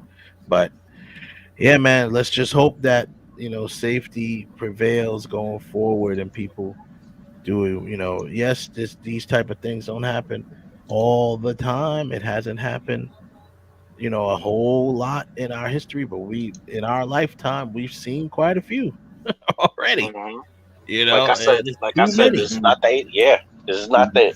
Yeah, that's why it's the point to be taken. This is not the '70s and the '80s where people just running roughshod and just doing whatever. It's and it's not to say that accidents can't happen. Accidents can happen, Yeah, but accidents nine happen. But times out of 10, when it happens out of negligence, it's not an well, accident. yeah, it's not right. It's not an accident if it's negligence, in my opinion, because if it's happened once or more than once on set, then that could be an accident. But if it happens, because like we said, this particular gun has misfired already on set that was reported, so it ain't no accident no more. Now it's just negligence. It wasn't. Stupidity. You're right. It's stupidity and negligence. It wasn't intentional, but it wasn't an accident either. It was more of negligence, and unfortunately, people have to pay for it with their lives, and that's just so bad. But rest in peace to her for sure. Um, you know, Next week, same deal. We'll be back doing what we do. I'm still trying to get a couple of cats on for a particular show that I want to do. But real quick before we go, I'm gonna write because I gotta write something on my blog anyway for my class. So I'm gonna write a little review on Halloween Kills. I'm just gonna do it because I have to write a blog anyway. So a non-spoiler I liked review. it. That's what Yeah. I'm saying. I liked it. Yeah. I mean, I liked it too. It was Wasn't good. the It was good. greatest, but It wasn't the greatest, it wasn't but it was bad. good. I mean, No, it it wasn't bad wasn't at the all. greatest, but it wasn't bad. And I like that. There was a lot of things that I liked about it. There was a couple of things that I didn't like about it, but it wasn't enough for me to be like, I don't like this movie. But it was, it's the second installment of this trilogy that Blumhouse wanted to do to kind of wrap the story arc up of this, Michael Myers, Laurie Strode. Now, doesn't necessarily mean it's gonna be over or whatever. But it's there. From what they've said, from their point of view, they want to put a ending arc on the story, right? Yeah. So that's why they decided to do the 3 movies, right? So anyone else can come right along and revamp it again, and it could be going on till infinity and beyond. But Blumhouse, You know what? I'm is gonna be. pretty much I done think with it. this time now you can't, because now that Jamie Lee is firmly in this role, I don't think, unless you're gonna revamp it where you have someone else playing Laurie Strode, but although you can, but would anybody like to see a reboot of Halloween without Jamie Lee Curtis? I mean, we sat through many movies without her. Exactly. And what they do now, then they went and they did this when they wiped them all out. They said no, fuck those. Like I was watching the movies that made us, and thank you Netflix for that. I really I appreciate love that. that. I Season 3 love just Netflix for dropping out of doing so. nowhere. Yeah, I loved it. But It was like you so can't. I awesome don't. too. They just dropped it out of nowhere. Like No, damn, yeah, no really? promotion, nothing. Y'all, I y'all saw did like me the dirty. weekend before. I saw like some trailer. Actually, my wife was like, "Hey, the movies that made us, they have a new season." I'm like, "Nah, they just dropped the season. They ain't got no They new just season dropped. already." And she was like, Yeah, "Yeah, they did." and they I just was like, dropped it, and "What? then they gave us more than the 4. They gave you 7. 7 No, of them? 8. Yeah, it's 8. 8 was it? No, it was They only gave you 7. 8. I was like, oh wow, y'all 7? doing it like Yeah, y'all doing it like Halloween. good. Halloween. It It's was 7. 7. Friday 13th, Aliens, Coming to America, Elf. Elf, Nightmare Nightmare on on Elm Elm Street. Street, Yeah, that's 6. And then I mean, and what was it? and RoboCop. Nightmare Before Christmas. And RoboCop. Oh, they had Nightmare Before Nightmare Christmas Before too. Christmas. So Yeah, that's 8. That's it's 8 8. then. Yeah, But they just Nightmare dropped it. Before Christmas. But like I was looking at Aliens one, and I was saying, we were talking about like could you really do or reboot Aliens, or just do another Aliens? Like, could you do it without Sigourney Weaver? Didn't they do one without her? Yeah, but No, it's like it's kind of no, because it's like the beginning of the creature itself. But could you do another form of Aliens without Sigourney Weaver? I don't know anymore. Because just all this that she. Oh, and wait a minute. And your fellas, the guys that make. Well, the movie, I really appreciate, all the effort you put into it. But for some movies, you really need the main dude or the main woman in the movie into the documentary. Well, they Like, did you that got with RoboCop, Aliens. and you have very little of Peter Weller. Yeah, they You did have that very with little of Peter Aliens. Weller in it. They had Sigourney Yeah. Weaver Oh in yeah, there. yeah. They put Sigourney Weaver well, in, like, there was just no doubt. But I would well, like to see I, more of I Peter think in Weller. certain, well, I think in certain instances they're not going to add the actors in there because it's more so a behind the scenes tale. Yeah, it's So really more. It's really the it's tale. more Yeah, I of agree. how the production was put together. Right, Like, how it's put together. like with the exception of like the Die Hard one, where that was a big piece of information. Like we actually dropped this dude 60 feet in the air. Like, oops. Now I got that in was my. Now foul. I got his face in my head now. That is one of the funniest. It's so. I'm sure he don't think it's funny, but that is one of the. Oh, he didn't think it was funny. That's one of the funniest Nah, things he I've didn't ever. think it was funny at all. Yeah.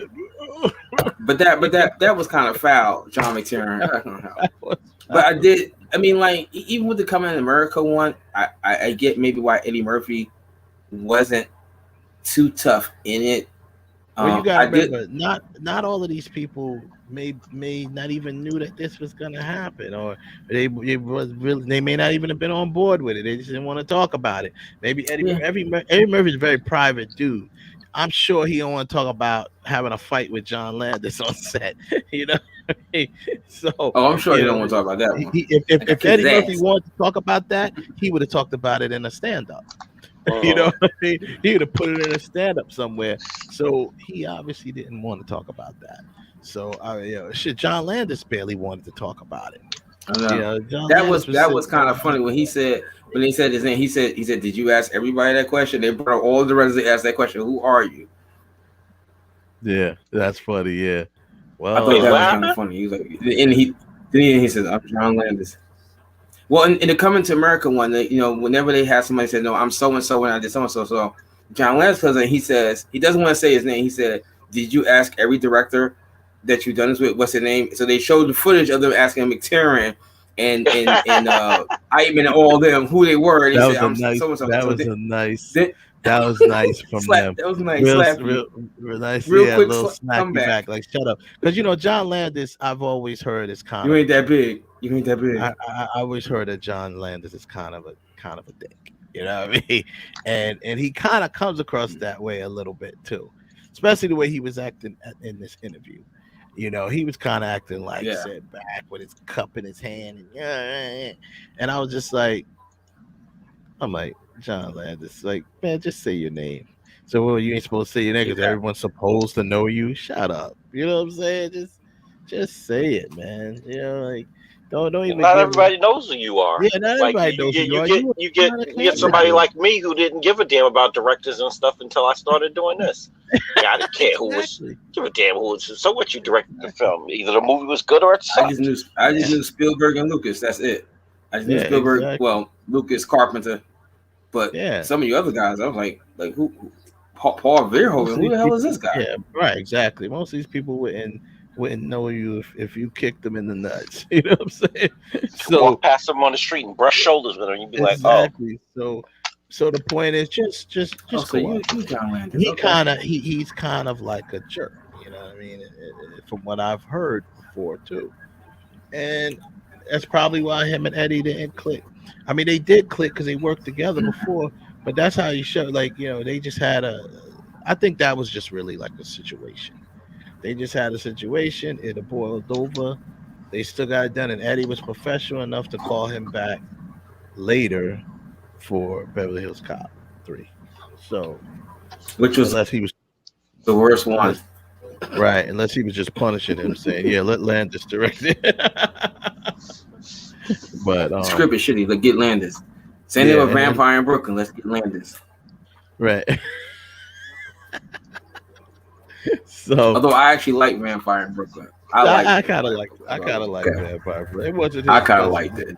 It was decent. I liked it. But anyhow, yeah, man. So yeah, the movies that made us was awesome. But yes, but with Halloween, man, let's just, you know, I'll write my thing on it, and we'll just all, you know, fair to say, it was good. It wasn't bad. It wasn't great, but it wasn't bad. I did enjoy it. You know, most of it. Kills were phenomenal. The kills in it were. I told really, you that. Kev prepared me for that. The kills in it were phenomenal. But I really thought, that was like of the movies that made us, I had never known that there was no blood in the first Halloween. You know, never knew that. Which was so cool. That's such a cool nugget that the first Halloween with all of those kills and stuff in it, there was no blood. Like, you didn't see blood splattering or anything like that. There was no splatter. There was blood because when he stabbed her, right? Yeah. When he stabbed Lori in her shoulder, when the knife cut her shoulder before she fell over the railing. Right, but there was no sort of blood splatter or anything. Nothing like these films. It was like these guys looked at Rob Zombie. It was like, we like what Rob Zombie did. Right. We're gonna redo Rob Zombie. We're gonna redo Rob Zombie. Yeah, let's just make it real bloody. And I did find that part interesting too. Like in the end when he's killing people, I guess I never picked up, but when he kills you and he just stands and he does this, and even the guy says like, yeah, he's admiring his work. I thought about saying, yeah, he is. He's like, the two worst scenes in this, spoiler alert, if you haven't seen it, the two worst scenes in this movie was when, you know, he took the light bulb and stabbed homegirl with her neck, left her laying there. She's dying and wide awake, and he's just like, I think I'm gonna play Picasso. He put every knife in the kitchen in that dude's back. Yeah, that was foul. That was foul. That was just foul, yo. Come on, Michael Myers. And then how he posed the couple, the guys just like they were in the picture. Yeah, just like they were in the picture. I was like, you know what? That was just how they were posing their picture. He posed. That like, yo, that wasn't necessary, son. That was extra. That was extra right there. That was so extra. Like, so extra. And talk about, and then he did old boy's father dirty and just shoved him up in the attic. Like, yo, oh my goodness, just like there was no. And homegirl to some garbage, just threw him up there like. He just was forced up there. Like, yo, and homegirl, he made her shoot herself in the face. Like, oh my God, that was so. I said, yo, Michael Myers been watching John Wick. John Wick. He was coming at him. He was. Listen. I know this is sad to say, but yo, the two scenes that were the best to me Was those was big group with scenes? no when he beat the shit out of those firefighters, Oh, that was terrible. Yeah, that's a group and scene. then the Yeah, the mob, mob at the end. Yeah. Oh my yo, goodness. Yeah, I was like, really, guys? Like, y'all had them down, and you really, y'all went out. Yeah, It's like yo, 50. Y'all really went out like this? the only one, yeah, the only ones who it's funny because the daughter at the time, had the guts to be like, she went up on him and stabbed that, put that knife in him before she left. Like, yo, dude, could somebody please sit down and watch Friday 13th Part 4 when Tommy just kept chopping the shit out of Jason Shadow. at the end. Die, die, die, Tommy, die. So you know what? That's how you do it. And this is keep chopping why that in slow part flow. said part. Then this is why in a new blood. This is why his back was all his spinal cord and everything was being shown because Tommy hacked him up. Tommy went in, boy. He went in.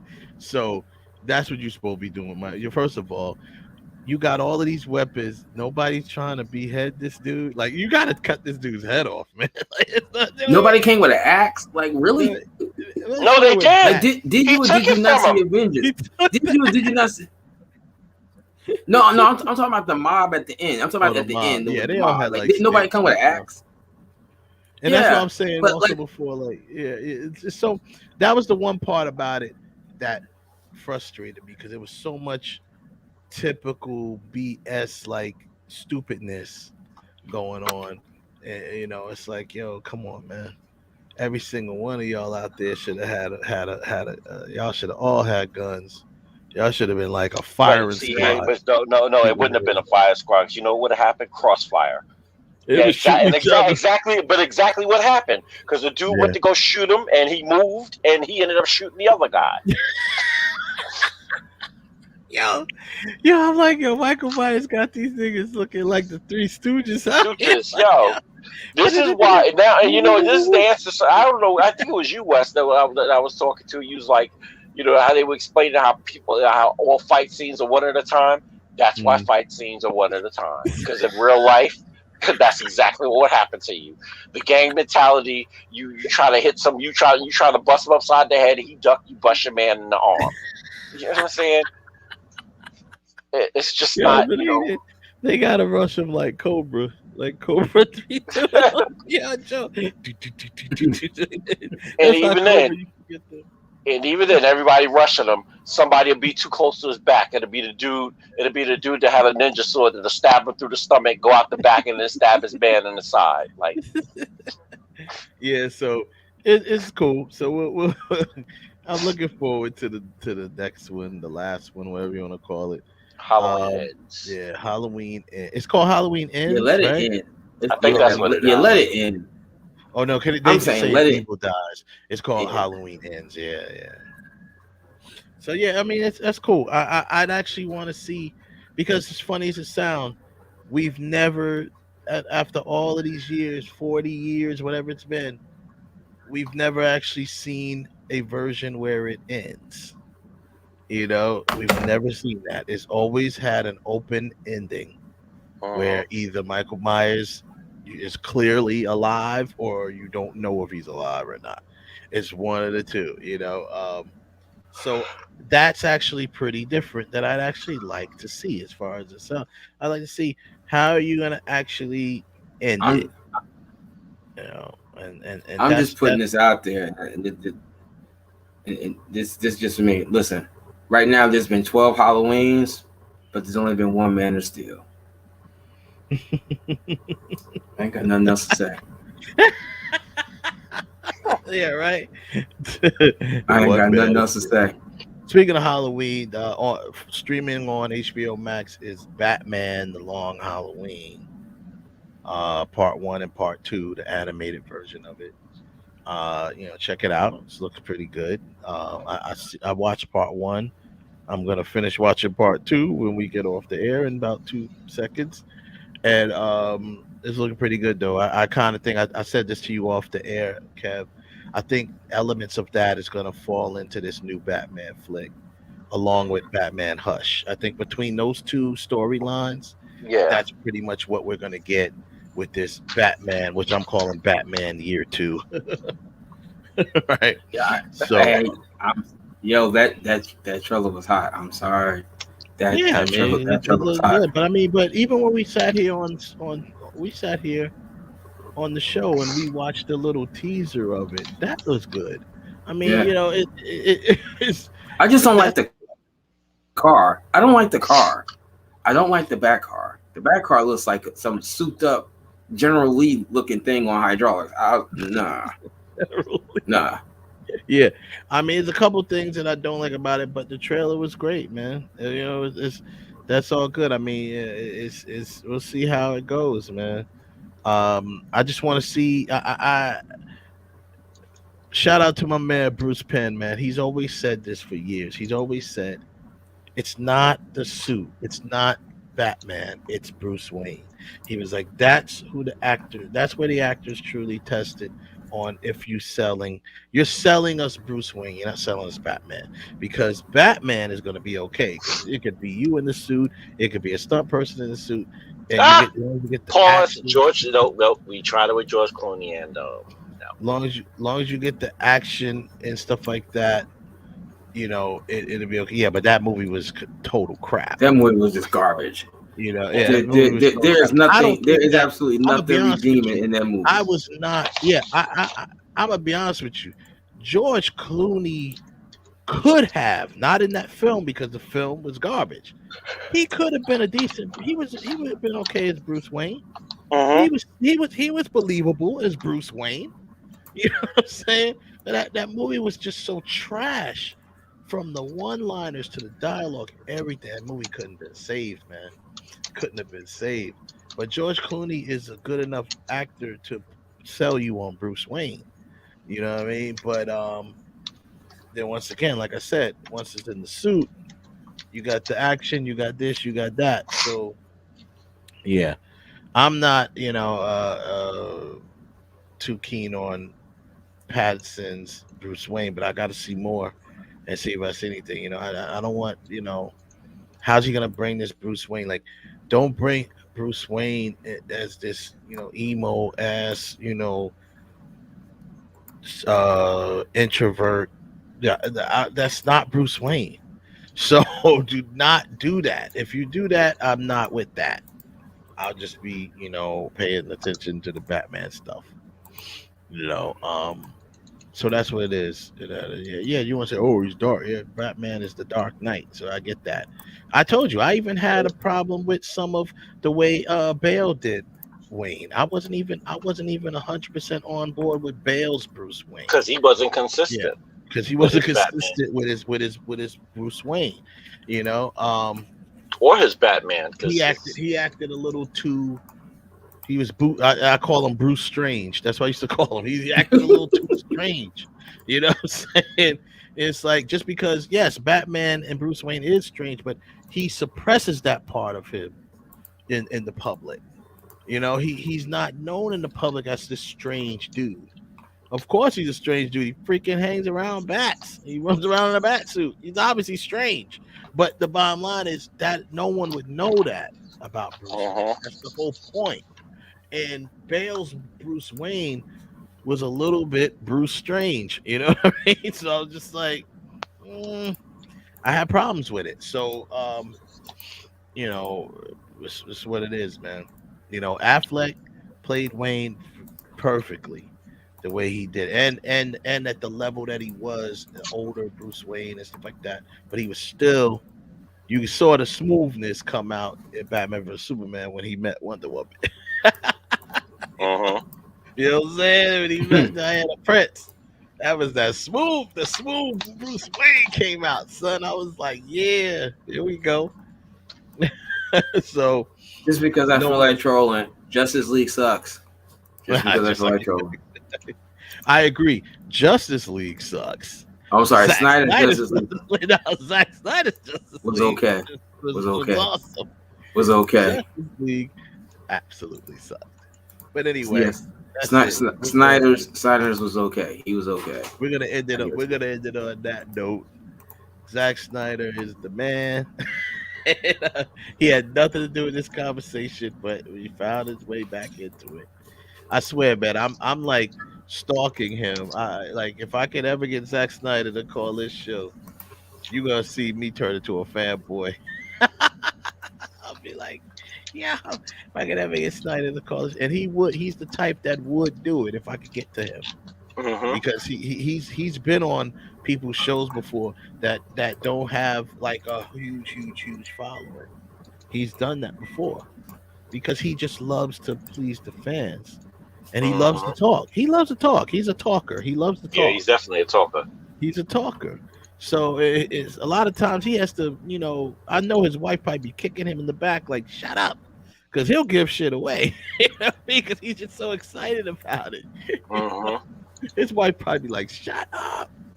You saw him. He gave away. He was on that show. He gave away the sketch of the Martian Manhunter. You know what I mean? Like, these are just things that he was. You so talk excited too about. much. Yeah, you never shut up. Yeah, exactly. You never shut up. And that note, we're gonna leave it. Thanks for everybody who joined the chat rooms. Thanks to our guest, Rob Diggy, came on. Appreciate you coming, spending some time with us. I'm gonna be getting at you on some scoring stuff until I find out what your budget is, but I'm gonna find out what your rates are. Nah, but I'm gonna get at you on some budget, some stuff like that. Get at him, man, and Joseph, everybody that came through. Of course, we appreciate you. Thank you very much. We will see y'all next week. Be safe out there. Happy Halloween. Have a safe Halloween out there. And happy birthday to me. And happy birthday to me. Happy birthday. And like I told you, I said at the top of the show that I fucks with October Scorpios. I said that. I said shout out to all October Scorpios. I fucks with you. You know what I'm saying? And like I said, you are one of those very good friends. I said I have two very, very good friends that are October Scorpios. That being you and my girl Eugenia. Shout out to her. You know what I'm saying? And there it is, man. And shout out to everybody that's all of the Scorpios. Like I said, y'all were very respectful during Libra season. You didn't take our shine. You know what I'm saying? That's what I'm talking about. Now the November Scorpios, they different. That's a whole nother Scorpio. That's a whole nother. Another breed. Shout out to Heaven Hollywood. No disrespect to no disrespect to Heaven Hollywood, but no November Scorpios. They're a whole nother breed. Shout out. Be a little difficult. Yep. Yeah, a little. Shout out to my brother. He's a November Scorpio. So, all right, man. That's it. We out of here. Y'all take care. Love y'all. Good night. Happy Halloween. Good night.